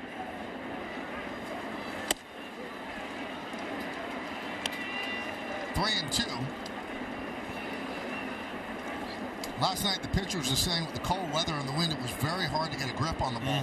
You see a lot of them go into their mouth, but still, that's not enough. Way outside, check swing, did he go? No, he did not. So Kirk walks.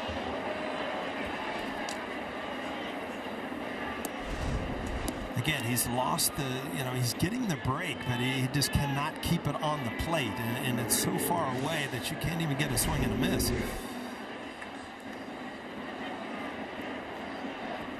We talked about Clark Schmidt yesterday, how good he was, and then all of a sudden cutter and the slider kind of got a little flat. And the problem when it's cold is it's usually dry air too, so you really don't get a great grip on the baseball.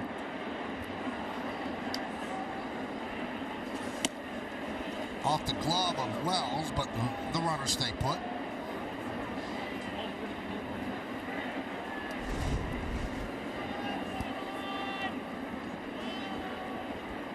Wells kind of stabbing at that ball up high. Like I've explained before, I think when the ball, and John Flaherty could really answer this, sometimes when the ball is extremely high, you reach, and I think you kind of almost lose sight of it as a catcher because of your mask.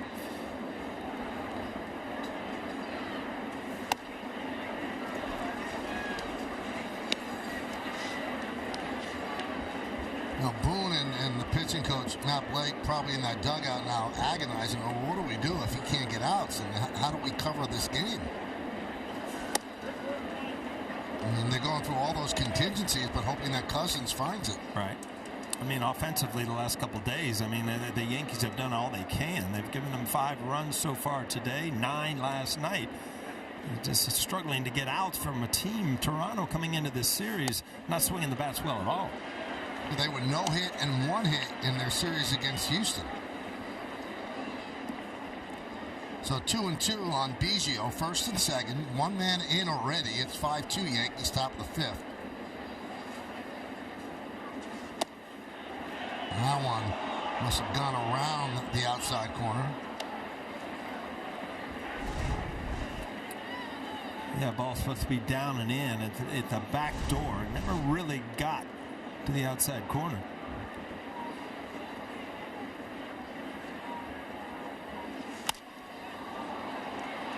Popped up, shallow, center field. Volpe is there to make the play. Infield fly rule was called. 2 outs. Well, you're counting down now. I mean, that's a big out right there to try to get out of this inning. Only giving up the 1 run. Clement's been one of the tougher hitters in the Toronto lineup in this series.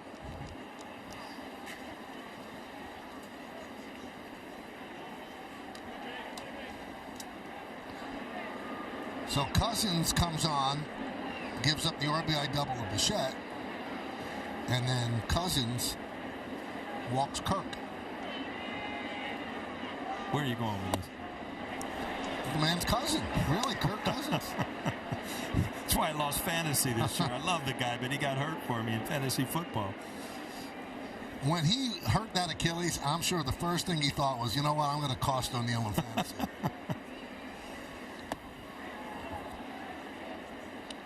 Did you see the quarterback show on Netflix? I did. I liked it. I mean, how likable is he? I was going to say, out of the three, I mean, you walked away from that show thinking, wow, what a guy. Yep.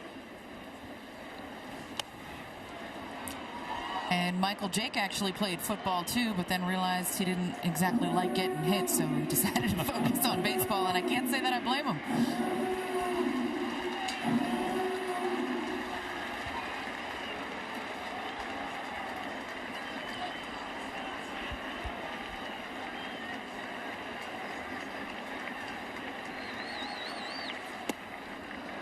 Check swing by Clement and count 2-2. You know, we had Eli Manning in the booth last night. As he was talking, I was looking at his hands because he was using his hands a lot. I said, you know, it's amazing because I've played golf with a lot of football and the linemen.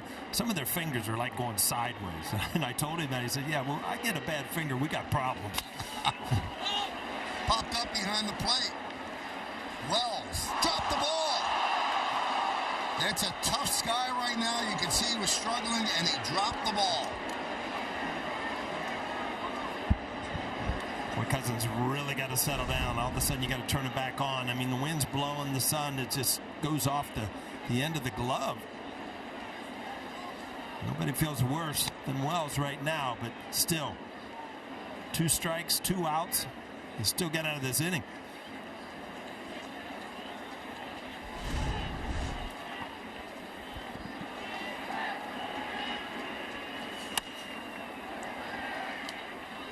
In Yankee history, Yogi dropped a pop-up against the Red Sox. Allie Reynolds was on the mound, pitching a no-hitter.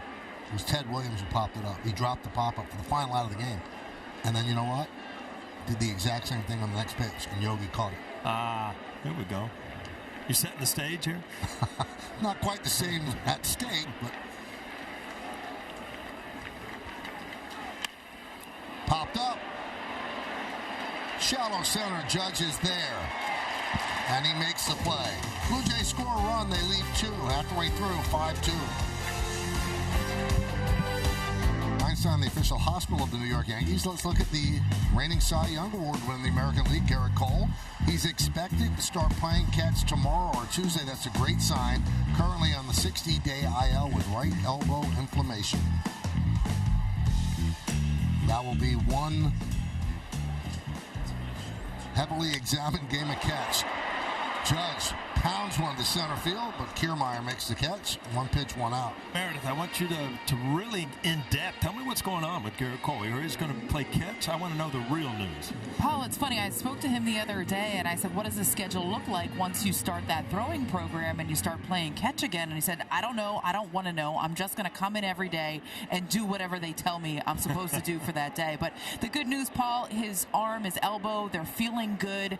He has the peace of mind of doing both doctor's appointments and then telling him exactly what's going on, that he's not going to injure the arm any further. So I think he's ready to get going here. He's going to have to build up. It's essentially going to be like a spring training for him, so it'll be some time till he's back. But the fact that he's going to put a ball in his hand again, I think that's good news for Yankees fans. It's great news, right, Mike? Oh, my goodness, yes. You had him on Arizona. Yeah, he was good. How's this play-by-play? Pretty He's good. very good. He's always welcome back. You know, he's got some time on his hands. And guys, he's such a regimented character. He's used to going through his program every day, but now he can't do that anymore. So you see him during batting practice kind of bopping around in the dugout trying to pass some time. He just wants to get back out there on the mound, get back to his routine. Now, I remember something that Don Mattingly told me a long time ago. And Mattingly now the bench coach for the Blue Jays. And he said, when you're on, at that time, when you're on the DL, he said, it's like you don't even exist. He said, you could even be around the team, but if you're not playing, there's no way you have any impact. Although Garrett Cole's having an impact, obviously tutoring the pitcher in the dugout, but Mattingly said you just feel lost, like you don't belong. You do. I mean, you just feel like dead weight. I mean, you don't get butterflies. You don't get nervous. You don't go through the routine. You know, you can talk about pitchers, but you're not up there hitting against them. So, you know, in your eyes, yeah, you feel worthless. Here's Stanton, not worthless today. Ooh. With that laser home run against the facing of the second deck, a grand slam in the third inning. What a shot.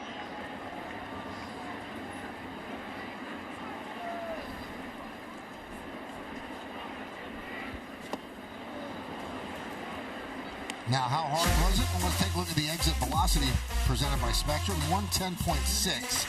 The Yankees' hardest hit home run of the young season. It traveled 417 feet. And 110.6 is not that hard for him. I don't get it because the sound sounded harder than that. High pop-up on the left side. Who's going to get it? No one. And it's a foul ball. Fortunate that it fell foul for the Blue Jays. Clement tried to haul it in over the shoulder. Didn't work. Yeah, we've seen it. This is a tough day for fly balls and running. The wind's blowing. High sky with the blue sky. You know, the 417, you know what? All right, that's not... Well, you got to realize that wasn't a high, towering fly ball. It was kind of a, a mid-range line drive that went off the Poland Spring sign out there.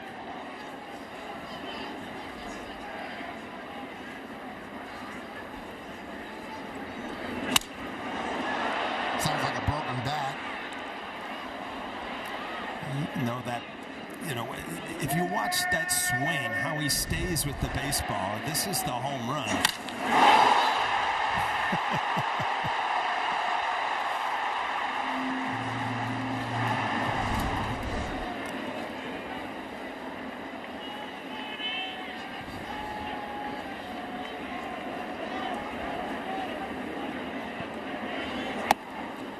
One and two on Giancarlo.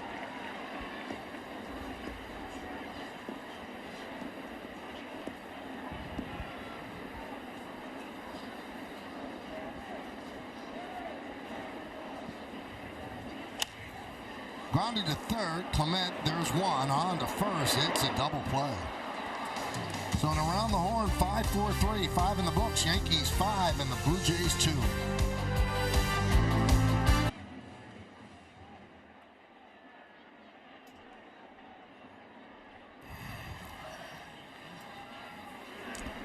Well, thank you, Bob. Montefiore Einstein scoreboard 5-2 Yankees. Bottom third of the order against Cousins and Varsho.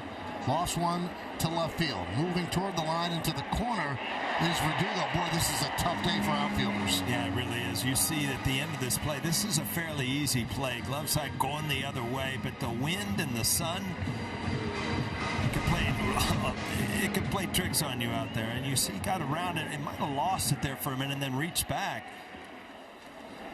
It's a bad position to be in, Michael. I'm telling you, when you can't see the ball, all you see, and you can't get it out of the sun because you can't get to the side of it, not a good feeling. All right, so let me get into the mind of a baseball player. You just heard Bob Lorenz tell you that the Marlins are leading St. Louis 7-1 in the fifth. Far from over, but they're leading 7-1. You don't like their chances, so they're 9-0. Would you rather them win this game? They're 0-9, I'm sorry. Would you rather them win this game and finally get that victory, or would you rather them come in the Yankee Stadium tomorrow 0-10? I'd rather see them get over the hump and get a win under their belt. So maybe they'll take a deep breath. But, we always talk about due. I mean, they're not going to lose 162. They're going to beat some players. And, I was in South Florida, and people were talking, how could they be this bad? Well, they're not that bad. But, they have had a lot of injuries to their pitching. And, it might be a great time for the Yankees to play them, but I'd hate to see a team come in 0-10 because it almost puts pressure on you as a team to continue to beat them. Right. If you don't beat them, they lost to a team that didn't have a win. So I think it'd be much better if they won this game. But still plenty of baseball to go.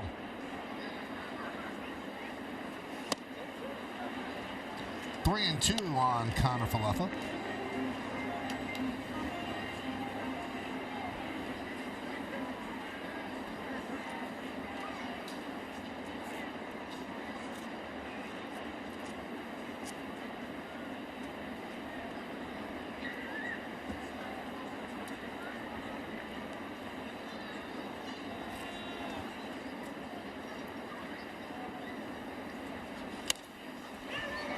That one's looped into center field. It's going to dunk in for a base hit off the bat of IKF. Let's take a little trip around the majors, Paul. Steven Strasburg now has officially retired. He tried last year, then there was a money issue with the money that was guaranteed.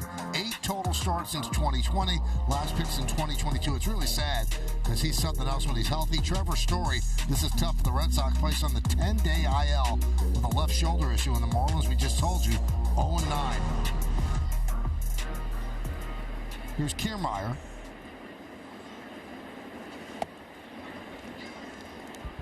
One and 0.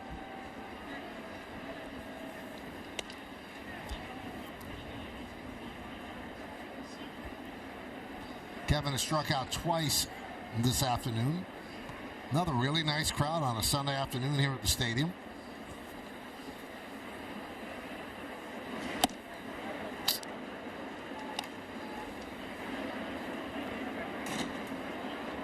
Birdie warming for the Yanks.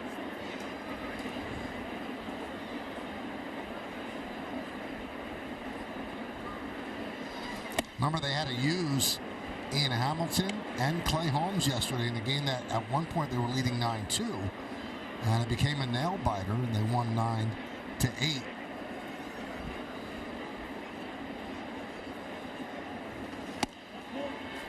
And Kiermaier works a walk. So they used Holmes, Hamilton, Weaver, and Gonzalez last night. And now another short outing by a Yankee starter. They've got to get a lot of outs out of that bullpen again, so that's the budget. Hey, look at that, and you would imagine in a close save situations you would use Holmes again, but you're going to lose him for tomorrow. Right. And probably stay away from Hamilton. I'm not for sure, but then you might have to use him tomorrow in a tougher situation. A little meeting at the mound with Cousins. Just going through my head, Michael, when you look at the Toronto Blue Jays and the Yankees, remember coming over here in the early 90s, I mean, they were the elite team. I mean, they were the team we couldn't get by. They just come off a World Series. Thinking of some of the players that have worn the Blue Jay uniform and the Yankees, some big-name players that were part of championships, too. I mean, obviously Roger Clemens, Dave Winfield, John Olerud, David Wells. And one that I think is unbelievably forgotten, great pitcher, Jimmy Key. I mean, he was as good as it gets, but he wasn't the huge name, the Hankins and the Steebs and guys like that. But Jimmy Key, when he came over here, I think he helped the younger pitchers learn this game of baseball and how to get outs and big outs more than anybody. I have another one for you that you left out. Our partner, David Cone. Coney? Yeah. Ricky Henderson? Yeah. Well, that's going to do it for Cousins. They'll bring in Birdie at the top of the Blue Jays order coming up.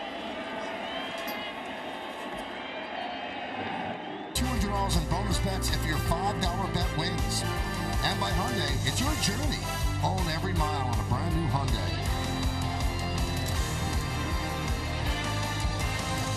Tom Henke and Dave Righetti, Henkin and Pettit. Henkin beat Pettit. A lot of people think Pettit should have won the Cy Young that year, but Henkin won it instead. But Pettit won the championship. Mm-hmm. Nick Birdie on to face George Springer. And there's a strike. Now you look at stuff, and this is the guy that really could be the wild card. I mean, 97, 98. Again, it's about getting ahead and being efficient. I mean, you can't pitch around guys. You just got to battle and believe that your stuff's good enough to get guys out. Yeah, Jake Cousins is going to go over his outing and go, why didn't I throw a strike to Kevin Kiermaier? Kevin's really struggling. Yeah. Yeah, those are the ones, if you're a manager or a pitching coach, you just scratch your head. You got to realize the situation.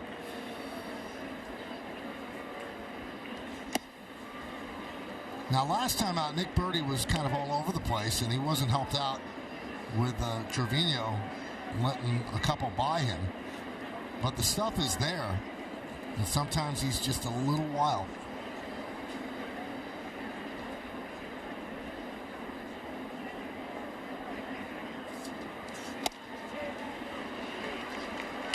And then he shows you that at 98 miles an hour.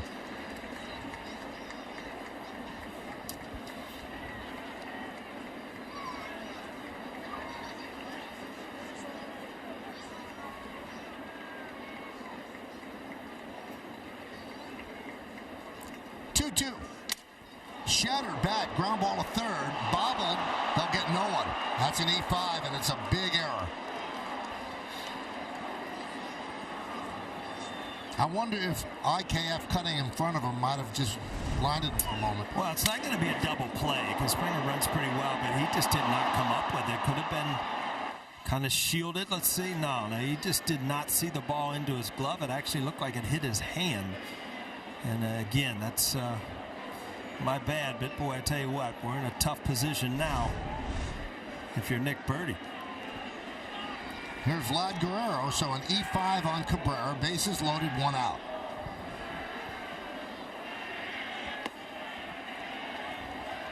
One and 0.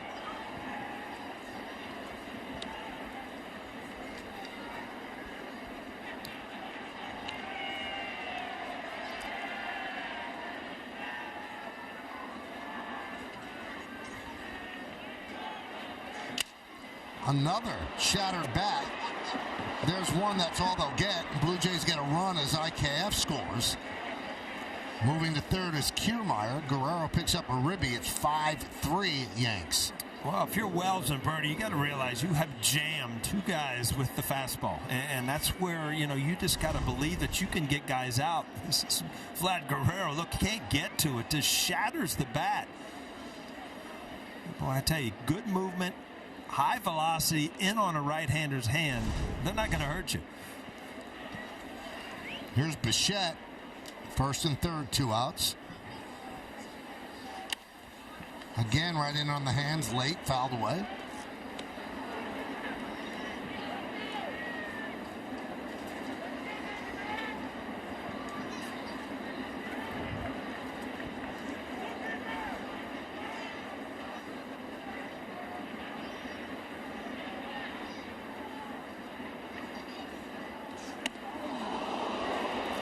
And Bichette gets hit. He's in a lot of pain. That'll load the bases.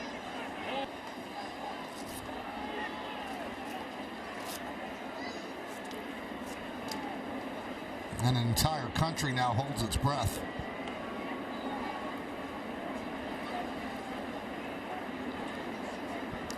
Well, Burdi trying to run that ball in, having success with that 2-seamer. But, if you miss in, this is what happens. A lot of this day and age, a lot of the hitters kind of dive out there. And when you run one up and in, no chance of getting out of the way.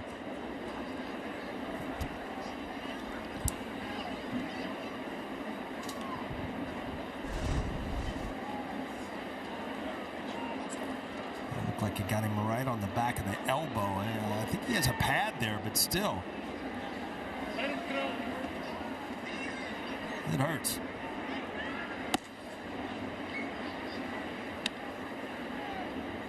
That you didn't wear a pad, but that on pad my shin. It doesn't absorb all the pain? It looked like that. I mean, there's a hard shell to it upper, but it looked like it got the soft part right above his elbow. And if you feel that bone in your elbow right above it, there's like a soft spot there where there's a lot of tendons and muscles, and then all of a sudden you kind of lose feeling in your hand. You can't, it's not a good thing that happen.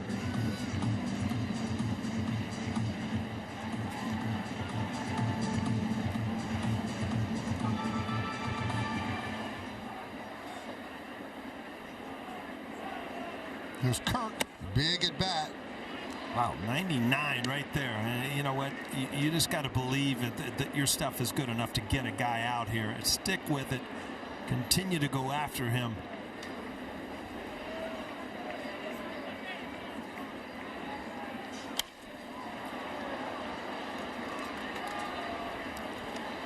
Well, this is what opened the Yankees' eyes during spring training. Non-roster invitee, and he just really lit up the radar gun down in Tampa. You got to be careful here. If you want to try to waste a breaking ball, last thing you want to do is long dart it into the dirt and give them a run.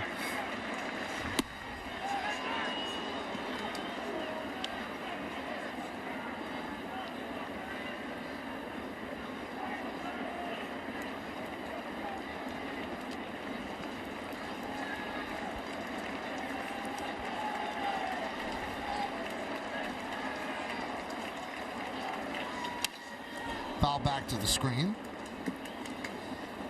He tried to trick him with a slider right on the outside corner. Kirk able to foul it off.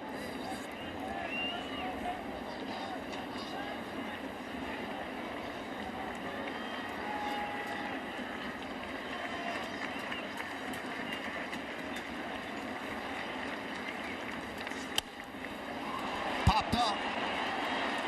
Wells. Cabrera. Wells makes the catch to get out of further trouble. The Blue Jays score one, but they leave the bases loaded. 5-3 Yanks. In that Yankee, those are the statistics. Those are the 9 teams he played for. Paul, who is it? It's hard-hitting Mark Whiten. That's right.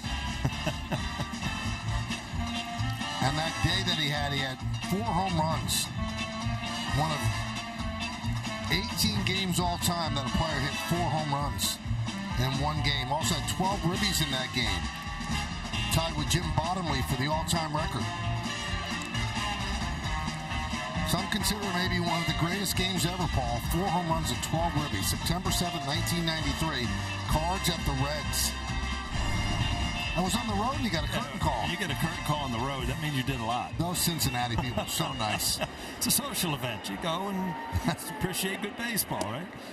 Tim Meza deals outside to Alex Verdugo as we start the bottom of the 6th. Verdugo, Volpe, and Wells.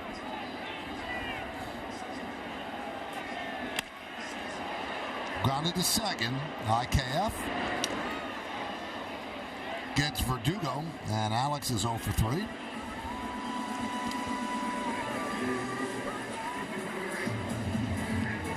You can see he's starting to get a little frustrated. Even though he had that home run in Arizona, which gave him a little bit of a respite, he's still not where he wants to be. No, and you know, if you break his swings down, I mean, he's swinging at strikes. He's putting the ball in play. There's just something a little bit off. He's not really, driving the ball yet. Had the big home run in Arizona, but I think they brought him in as a kind of a grinder, and that's what you're going to see as he gets back into the game and starts swinging the bat a little bit better. 1-1 on Anthony. Anthony's 1 for 2, hitting .387. And Caleb Ferguson is up. Grounded slowly to third. Clement Fields. Safe. Guerrero could not make the swipe tag on the throw. That was high. We'll see how they score it. Volpe runs well, gets out of the box because he was kind of out in front of this ball a little bit. Clement pretty solid defensively. Just throw off target and a good call. And he gets an infield hit. So he's 2 for 3.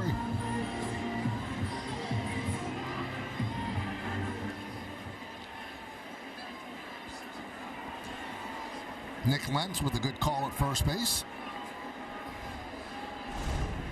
Here's Austin Wells, pitch outside.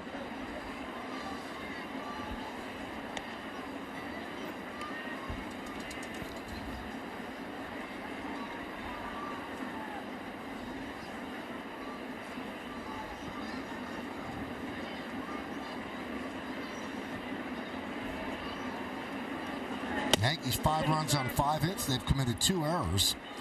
And the Blue Jays 3, 4, and 0. 2-0 count on Wells. Wells 0 for 2.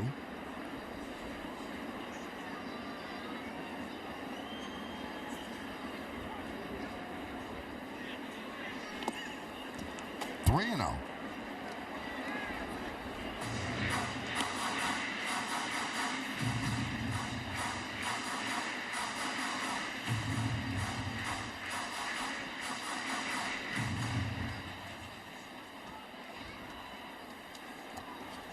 .5-3 Yankees, bottom of the 6th. Blue Jays won on Friday. Yankees won last night. The rubber game, the 3-0. Right down the middle, 3-1.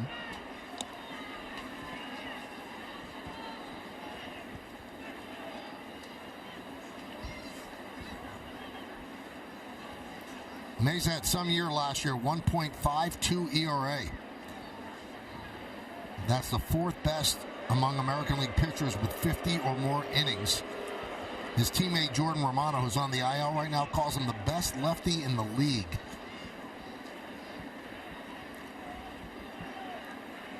Now, he finished in last place in the Blue Jays Fantasy Football League last year.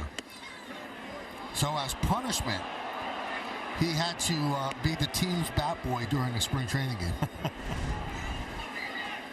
And his jersey didn't have his regular 58, Paul, but the number on the back was 4-10, which was his record in fantasy.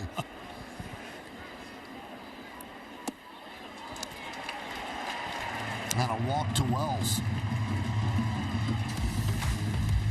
Hey fans, last season's Aaron Judge number 62 bobblehead giveaway that was rained out has been rescheduled for Saturday, April 20th, so come see the Yankees take on the Rays. The first 18,000 guests in attendance are going to receive an Aaron Judge number 62 bobblehead. The second of a two-part collectible set, courtesy of TikTok. Tickets are going fast, so get yours today at Yankees.com.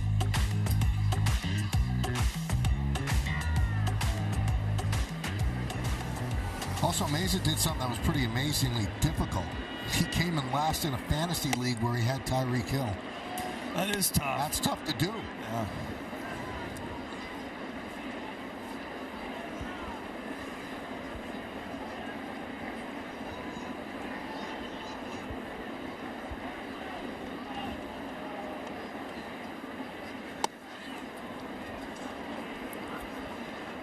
Two 2-0 on Oswaldo.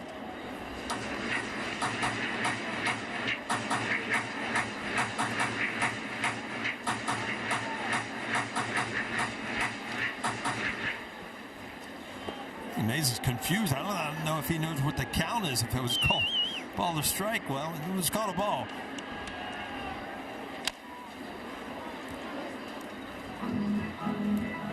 Now, Cabrera has felt more comfortable batting left-handed. He bats lefty against a lot of lefties. Batted lefty against Josh Hader, but he's choosing to bat right-handed against Tim Meza. And he goes over with the coaches before each series what lefties he should bat lefty against. And I guess they say not against Meza.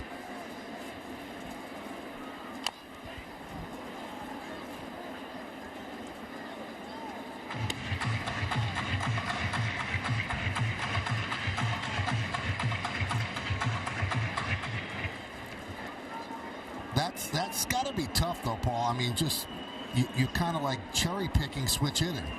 Yeah, you know, there's definitely an adjust, but he's swinging the bat so well left-handed that you hate to take that away. Sliding try, it's a fair ball. And he makes the catch. What a catch by Biggio. Tagging and going to third is Volpe. That's a heck of a play by Biggio. It certainly is. I mean, we've talked about it numerous times. There's not a lot of room down there to slide in. It looked like the eyes were on the baseball. Just somehow ended up in his glove. But, boy, it probably saved a couple runs for Meza. Yeah, that's a great play. And, you know, great plays are even better when they come with men on base. They save runs. John Schneider heading out there. He's going to take the lefty out, bring in a righty to face Gleyber Torres. Yankees have runners on first and third with 2 outs here in the bottom of the 6th. And we zeroed in on Gleyber Torres with that barehanded play. And as Paul said, that's not easy because the ball is really spinning, and he caught it clean and made a good throw. And Trevor Richards comes on. It's funny, they bring in Trevor Richards to face the righty, and Aaron Boone said the other day that he has reverse splits. Righties hit him better than lefties do, but Schneider brings in the righty to face the righty Torres.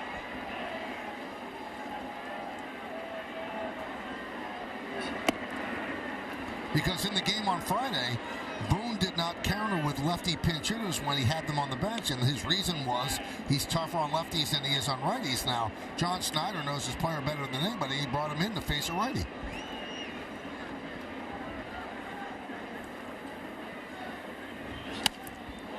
One and one. 5-3 Yankees lead.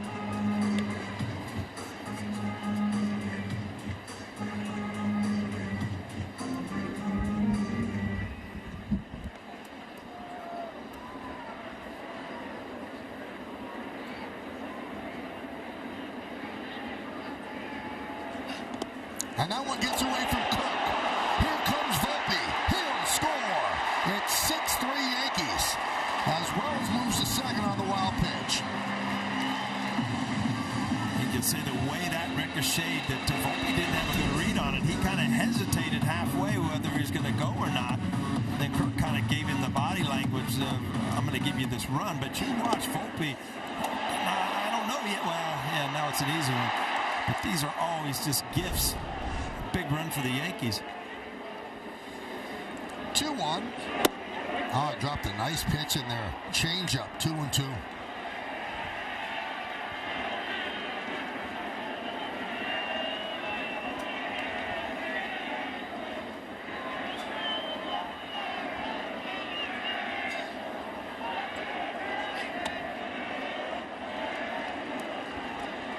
Count 3-2 on Gleyber with Juan Soto on deck.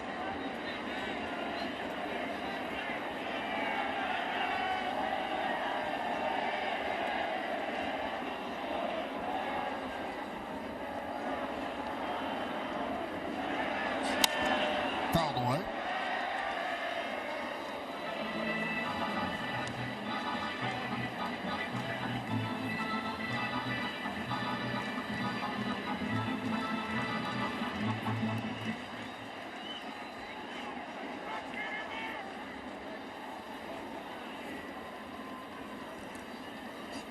Hit sharply and backhanded by Clement over the first base, and that'll do it for the Yankees. Score a run, one hit, one man left. 6-3 Yanks. $11 a month to Tunnel to Towers Foundation at T2T.org. Well, we go to the seventh inning on a beautiful Sunday here in New York City. Yankees lead 6-3. They got a decent start out of Luis Hill, but they didn't get distance out of him. Lasted 4 1/3. So they have to piece together the rest of the game out of the bullpen. Cousins first, Nick Birdie, and now Caleb Ferguson comes in.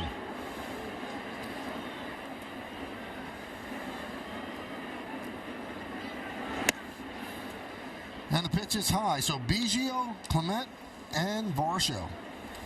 Now, Biggio is who Clement pinch hit for the other day off Ferguson, right? Mm-hmm. First pitch home run off the bench. But Clement in the lineup today, so Biggio's going to swing away against the lefty.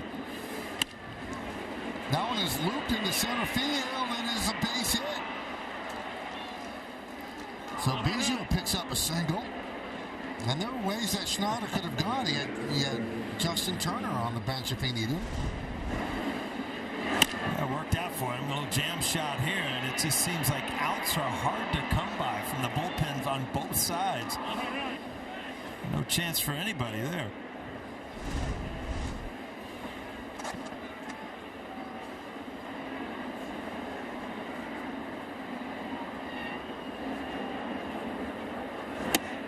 Pitch to Clement is inside.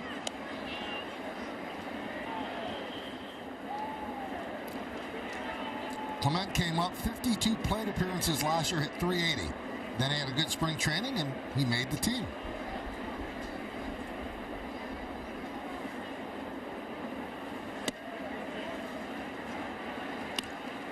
Now, he hit his first 2 Major League homers in the same game. This was in 2021 at Detroit when he was with the Guardians. And then his teammates played a joke on him. They gave him a ball covered in ketchup and mustard. He said that the home run landed in somebody's hot dog. Ground ball to third. There's one. Oh, first. Not in time. Well, when I saw the movement there, I was thinking, Cabrera, this could go anywhere. That's so tough to be charging in. And watch, you have to throw back against your body. And they're making a good throw. Couldn't turn 2, though. We got the first out. That's the important one.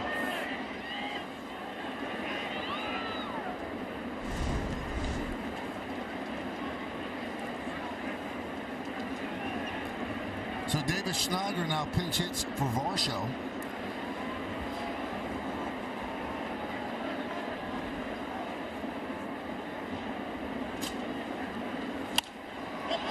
Popped up. Rizzo runs out of room. You know, you watch watch Gleyber Torres on that pivot, and it's amazing, Paul. He's so much more comfortable at second base than he was at short. It's like a different player.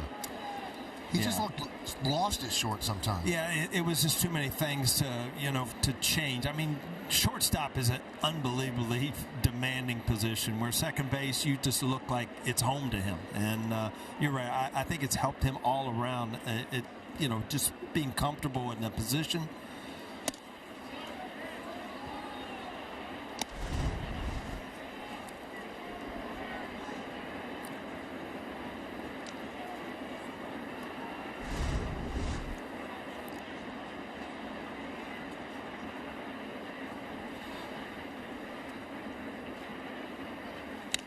Foul back.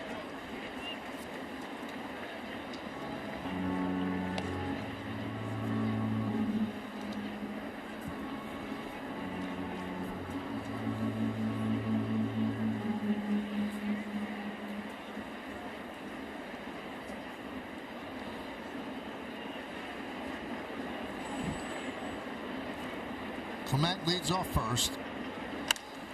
High fly ball. Let's see if they battle this one. Judge and Verdugo. This one fairly easy as Verdugo makes the play. New season, new reasons to say yes. Download the Yes app and stream live games with a live stat overlay. Play along, win cash prizes, and earn Yes rewards to redeem for gift cards and gear. Download now, and remember that if you get Yes on TV, then you get the Yes app for free or sign up for a subscription. 2 down here in the 7th. Here is Isaiah Kiner-Falefa.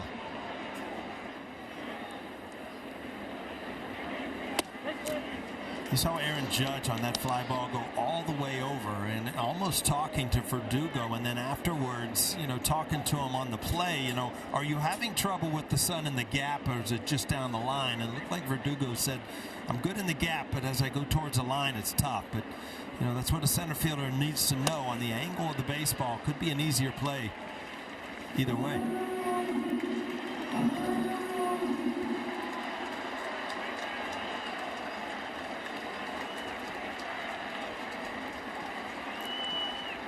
And the 0-2. Did he go? Yes, he did. Kiner-Falefa down on strikes. No runs a hit, no errors, and 1 man left on base. At the end of 6.5 innings of play, get up and stretch. Yankees lead this one 6-3, but we'll stay right here as we honor America here in the Bronx.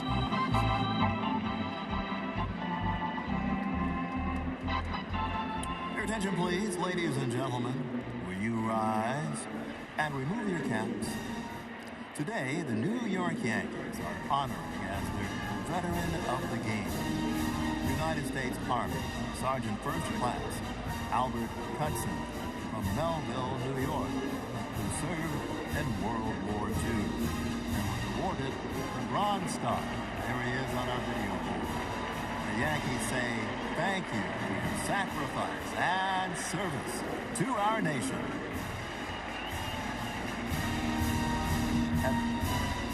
And now, ladies and gentlemen, Robert Merrill's rendition of God Bless America.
With 5 hits, they've committed 2 errors. The Blue Jays 3-5-0. Francis went 3 innings and gave up 5 runs. Guerrero 1 for 3, a double. Ribby and a run scored. Luis Hill 8 strikeouts and 4 1/3. And Giancarlo Stanton with an impressive grand slam. David Schneider takes over in left field. Rather than W.B. Mason at? Now he's in left field, huh? There you go. Here's Juan Soto against Trevor Richards. All right, the shadows, because of the 130 start starting to creep across home plate, could become a factor.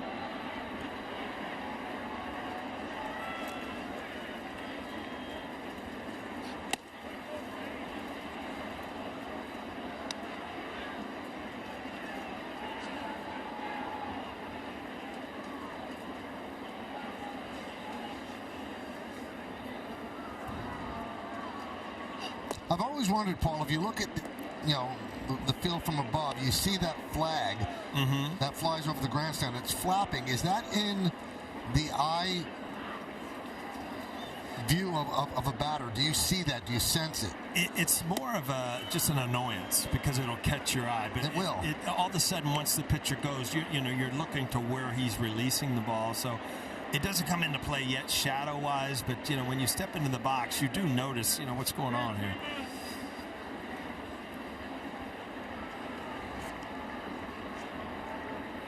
Three-1 on Soto.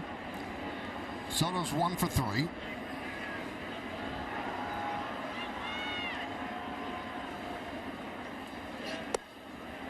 And he works a walk to start off the bottom of the 7th.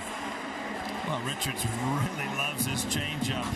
Behind in the count, he'll stick with it. Juan Soto not fishing, and now Aaron Judge.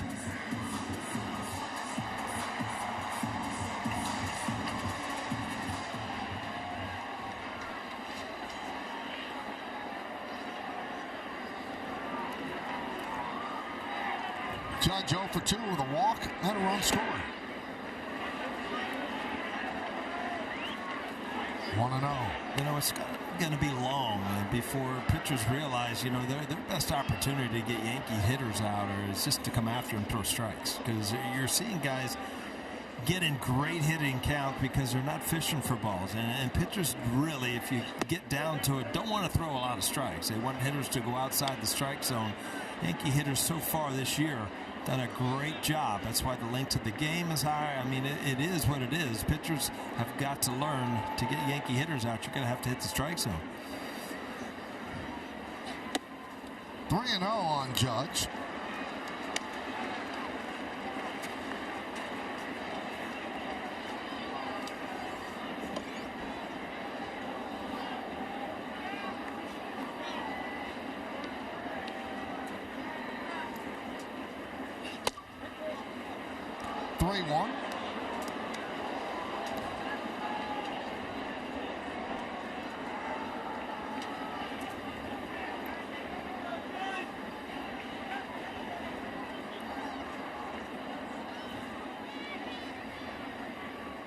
Richards deals.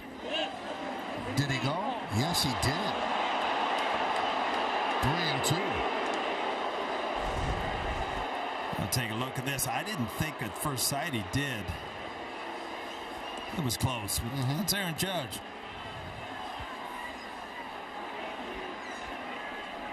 No, he didn't think he went. Well, you don't see that very often from Aaron Judge either.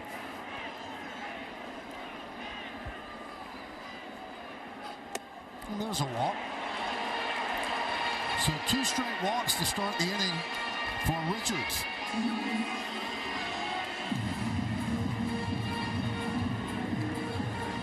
It's got to be kind of fun to be Anthony Rizzo right now. It seems like every time he gets up, Soto and Judge are on base. Earlier in the game, he had the big bases-loaded walk.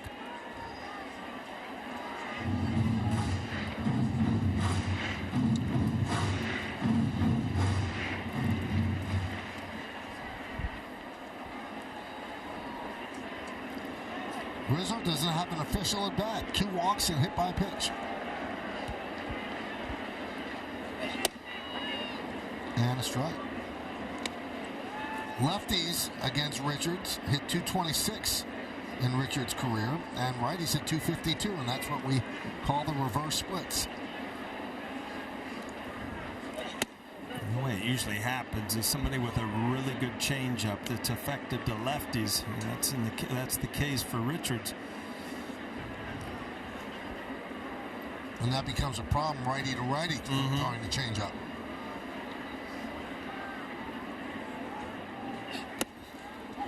2-1.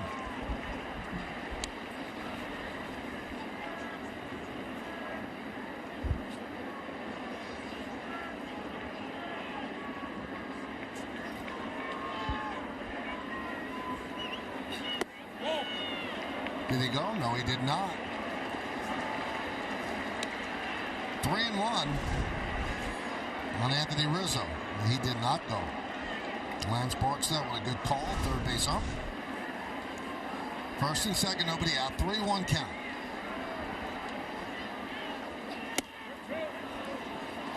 Drops a changeup in, 3-2. He is not going to give up, boy. He's just going to keep throwing those changeups.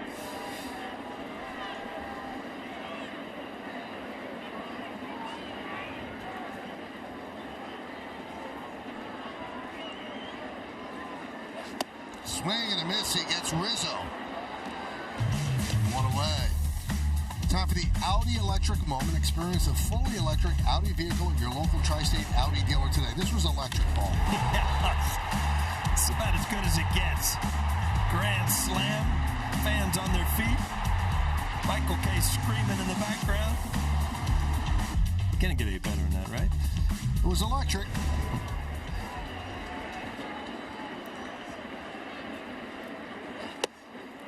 And there's a strike to Stanton. Stanton is struck out. The grand slam, his third home run of the year, and then wrapped into a 5-4-3 double play. Yankees lead 6-3. We're in the bottom of the seventh.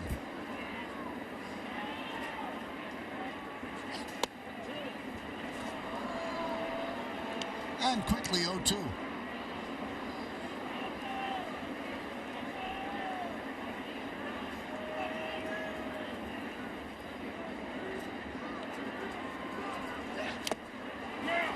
Tipped into the glove of Kirk. And Stanton down on strikes. Well, big strikeout for Richards. Got ahead and then went to change up. You see him really turn that ball over and get great movement down and into righties. Hey, Michael, another pitching change. How you like that? Love it. Our sponsors love it. So we love it. We'll be back.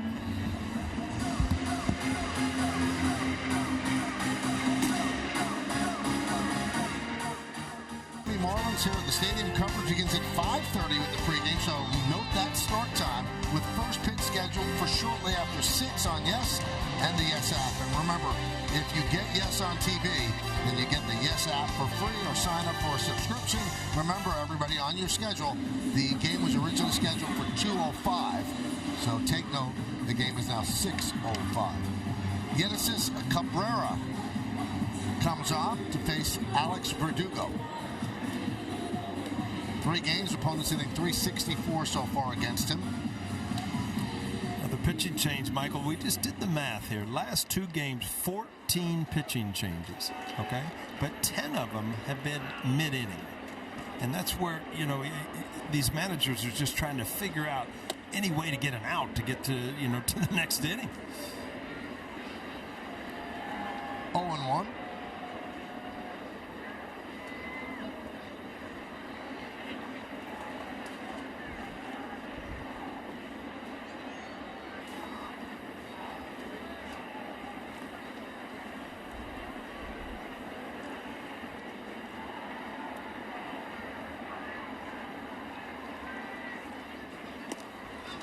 That one gets away from Kirk. Runners stay put.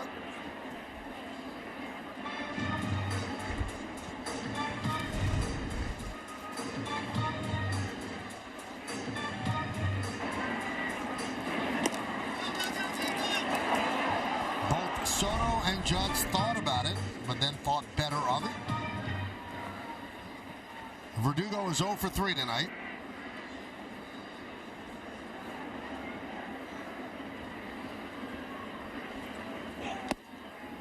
Two and 1.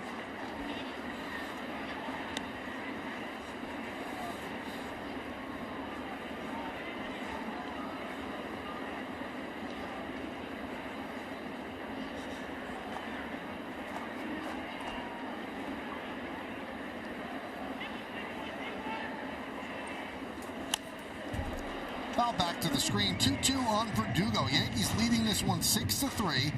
A lot of walks in the game. Each team with just 5 hits. Cabrera is the 5th pitcher used by the Blue Jays.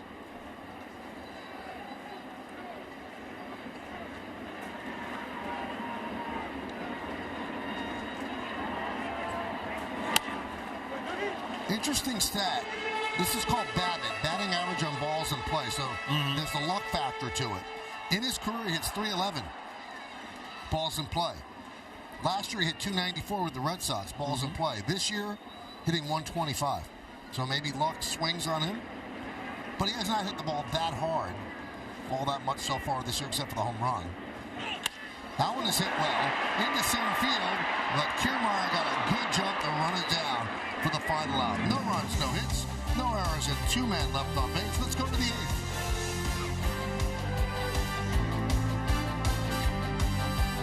And the Sacramento Kings. Coverage begins at 7 on Yes and the Yes app. And remember, if you get Yes on TV, then you get the Yes app for free or sign up for a subscription. Ferguson deals to Kiermaier, who fouls it back as we start the 8th inning. 6-3 Yankees lead. Kiermaier struck out twice and walked.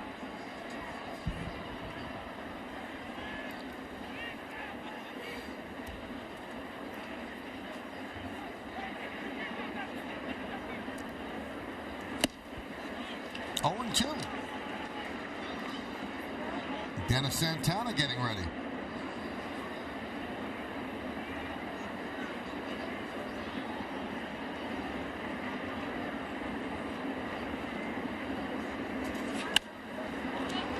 This guy the other way.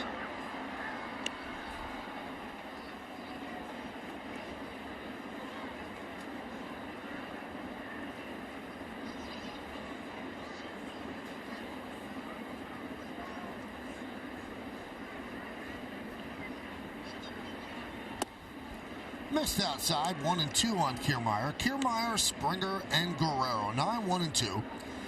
Yankees will see the Blue Jays in about 8 days. And that'll be in Toronto. Marlins come in for 3 starting tomorrow night. Thursday's a travel day. Then they play 3 in Cleveland against the Guardians, and then 3 in Toronto against the Blue Jays. The Guardians off to a great start so far, too.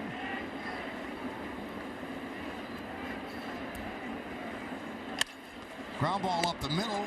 Volpe fields, gets to his feet, fires, and a scoop by Rizzo. Good play on both ends. Kiermaier walking slowly, thinking that they're going to take a look at this.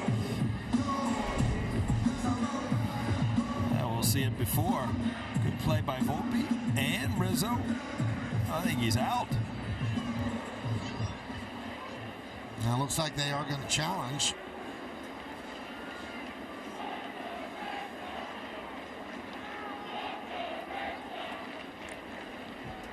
Now you only have one challenge anyway, so. Right.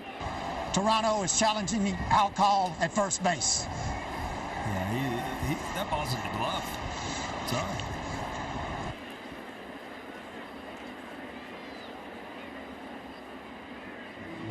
I don't know if there's enough to overturn it.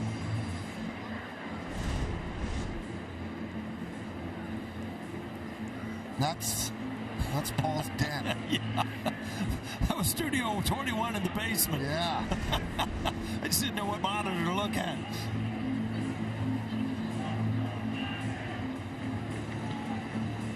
I don't know. I mean, his heel, it wasn't his toe hitting first, it's his heel.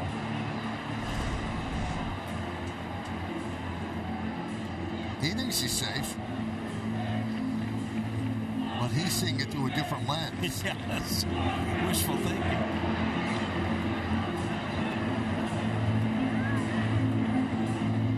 You just... At review, the call on the field stands. The runner is out. Toronto will lose their challenge.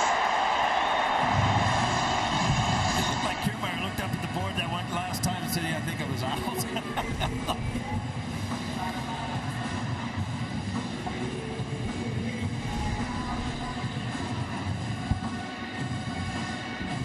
right, so that's going to do it for Caleb Ferguson. Another great break for our sponsors, Paul. As the Yankees running out of sponsors. Saw, and the Blue Jays challenged, and the play was upheld. The call on the field was upheld, much to the delight of Anthony Volpe. So here's Dennis Santana. Showed a good slider his last outing. Let's see if he sticks with that. Grounded to Volpe.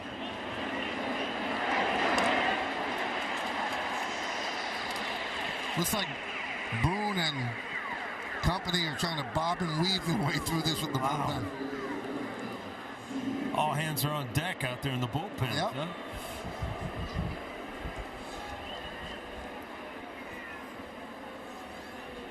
There's Vlad Guerrero.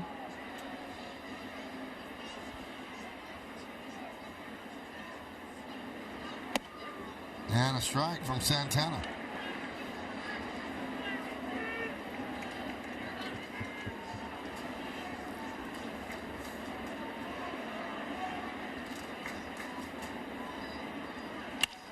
Grounded up the middle. Glaber's right there. And the Yankee pitchers retire the Blue Jays in order. 1, 2, 3 will go to the bottom of the 8th.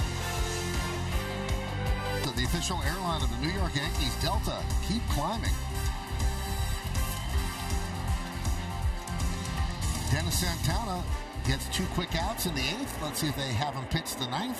Anthony Volpe leads off against Genesis Cabrera. And the first pitch is a strike as we start the bottom of the inning. Anthony 2 for 3 today. And they have Clay Holmes, the closer, up, so Santana will not pitch tonight.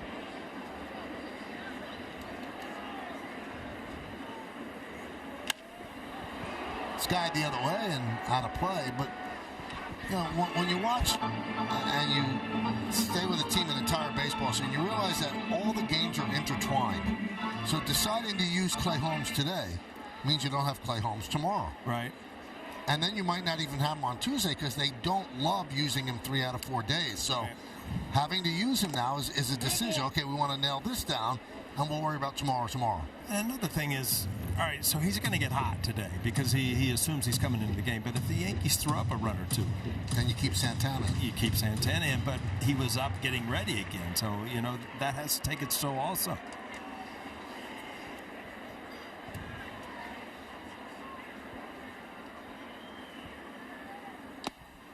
One and 2 on Volpe. Lights have been on since the first pitch, and maybe that will help a little bit with the shadows.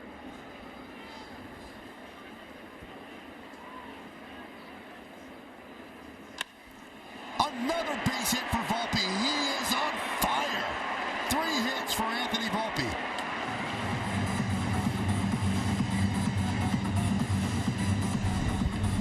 Again, it looks like a repeat, just a ball away, stay with it, just hammer it the other way. And with his speed, you know, he starts getting these balls in the gap and down the line. He's going to wear that second base and third base out. I mean, Anthony Volpe has got such a great approach to hitting the ball right now.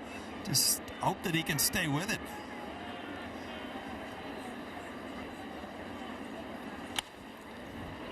Wells wraps one foul.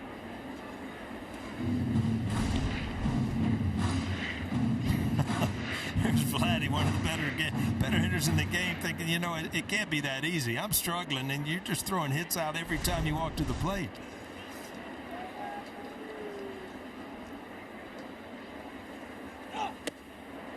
You got to give him credit at his age to have made the adjustments he made because he hit 209 last year. And he just felt that wasn't good enough, and the Yankees thought there was a lot more there, too. Well, if you look at his minor league stats, I mean, he had great stats, and, you know, you're in your mind, you know once you get to the major leagues that you can do these things. He's off and running again. Great jump there. Well, Cabrera didn't even look at him. I mean, that was a running jump.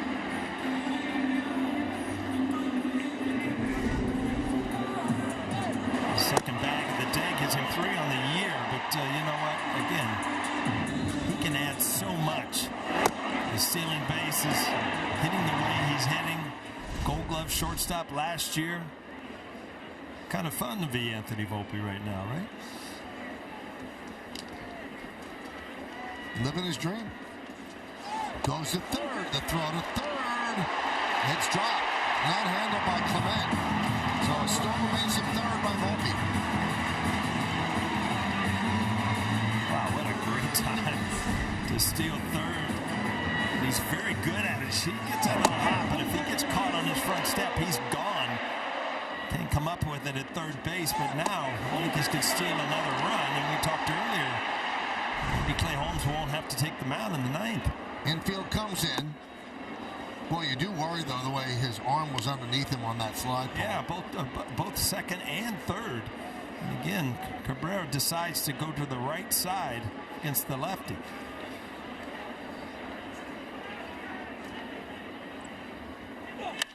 And this time it works as he wraps a single left field, scoring Volpe. Another hit for Oswaldo, another ribby, and it's 7-3 Yanks. Oh, when you can tack runs on like this from your 7, 8, and 9. Anthony Volpe base hit, 2 stolen bases, and then a great bat by Cabrera. Ball up in the strike zone, just hammered to left field.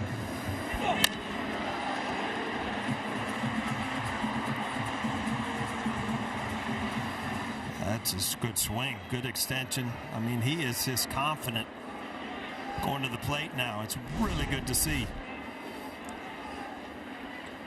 And Cabrera goes, the throw. Got him.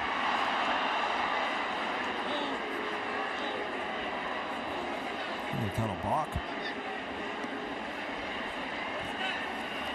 Well, first base umpire is calling something here, and the batter or the runner staying put at second.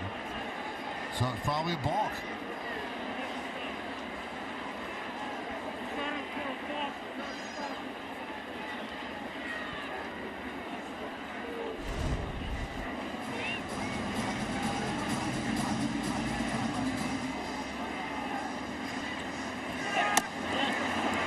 Did you see it? I mean, it was an odd set. Yeah. But he did set. You know what? Most unscientific call in baseball, the balk, right? Snyder doesn't like it.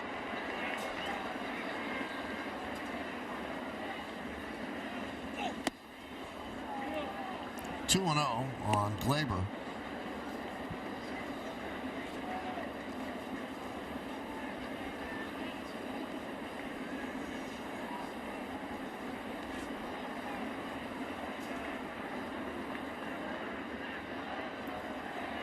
They really must have a tell on Cabrera because they both ran right away. First move. I mean, you do that with 2 outs against a lefty and just take a gamble, but, you know, those are running starts.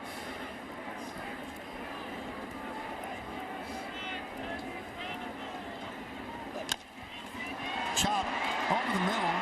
Bichette, no play. Gleyber Torres with an infield hit. And Cabrera moves to third.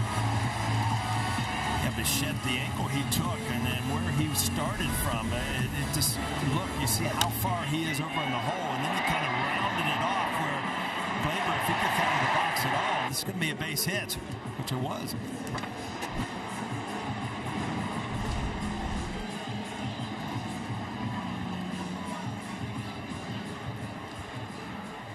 Now here is Soto.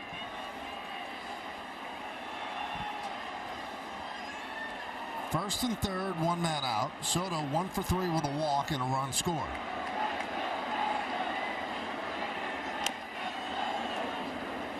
Hole in one.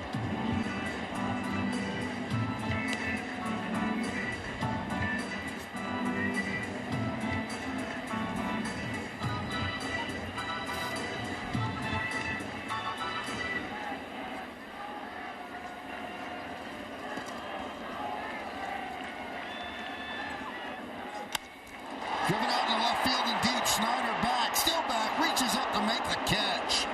Tagging and scoring is Cabrera. It's a sac fly for Soto, and it's 7 now, 8-3 Yankees. Well, this is just just picture-perfect baseball. Stolen bases, move guys over, get them in. This was a rocket. This could have really been a two-run double very easily. Just great at-bats by the Yankees here with runners in scoring position.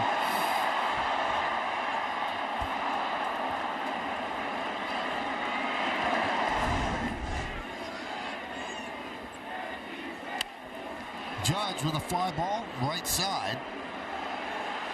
And that's a nice play by Cabrera over the shoulder to make the play. But the Yankees get 2 insurance runs on 3 hits and 1 man left on base. We go to the 9th inning. Yankees up by 5. Yankees postgame is Bob, Jack, and John. We'll have full highlights and analysis. Meredith gets player interviews in the clubhouse, and you'll hear from Aaron Boone on the manager's report. Plus a look ahead to the upcoming 3-game set with the Marlins.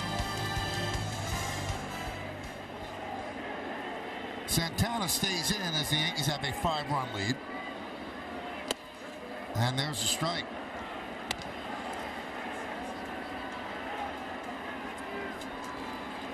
Heart of the order, Bichette, Kirk, and Biggio, 3, 4, and 5.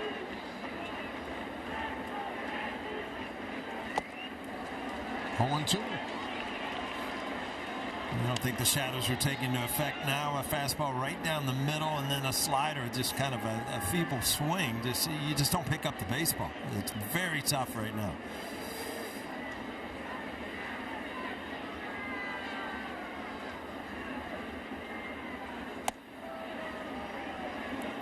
One and 2.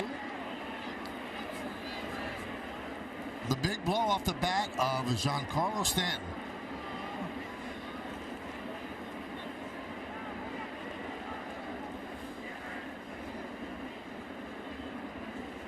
Strike 3. Bichette down looking. Yankees finally retire him. He was on base all 4 times. Well, that ball came back, huh? That was a great pitch. I mean, he started him off with the fastball, then a slider, and then a 2-seamer that came back over the outside corner. Santana, good job right here. Just throw strikes.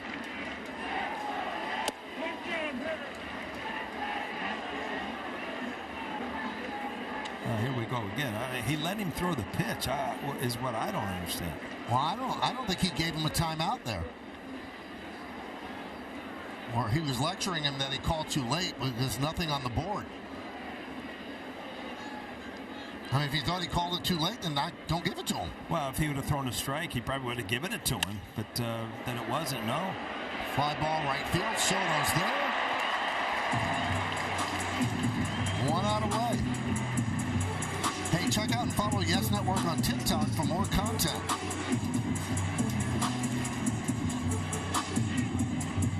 Yankees trying to take their 3rd straight series of the year, trying to go to 8-2, which at best or at worst is tied for the best record in baseball. Pirates and Guardians both came into today 7-2. There's a strike. Cleveland and Minnesota postponed because of weather, so they'll remain 7-2.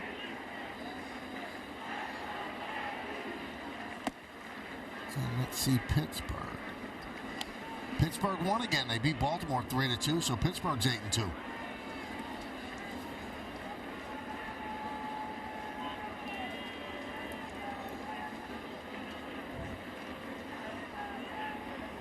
Yankees have no beef with the Pirates. They'll take them beating the Orioles. No doubt about it. Anytime that you see interleague or out of division, you just hope that the other teams help you out a little bit. And the Pirates did against a good Oriole team. The 2-1.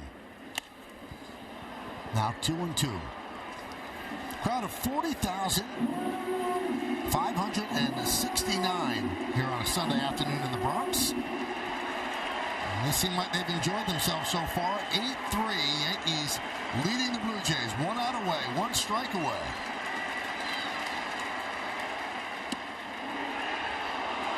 Three and 2. So Clay Holmes warmed up. Now, that does count, but it's not pitching in the game, so if they can avoid using him, that's a positive for the Yankees, and Santana has pitched well. He's retired all 4 batters that he's faced. Now all 5. Ball game's over, and the Yankees win 8-3. Biggio has some words with Angel Hernandez, but the Yankees win this one. The big blow off the bat of that man, Paul. That was some shot by Giancarlo Stanton. Well, the sound's sticking in my ears. I mean, what an at-bat from 0-2 to a grand slam. You put it together math-wise, 17 runs in the last 2 games from the Yankee offense. Another win, another series win. Now you got the Marlins coming in tomorrow, trying to keep things going. Good job by the Yankees. Good weekend for the Yankees. They've won all 3 series in which they've played. They are 8-2. We'll come back, wrap things up in the postgame after that.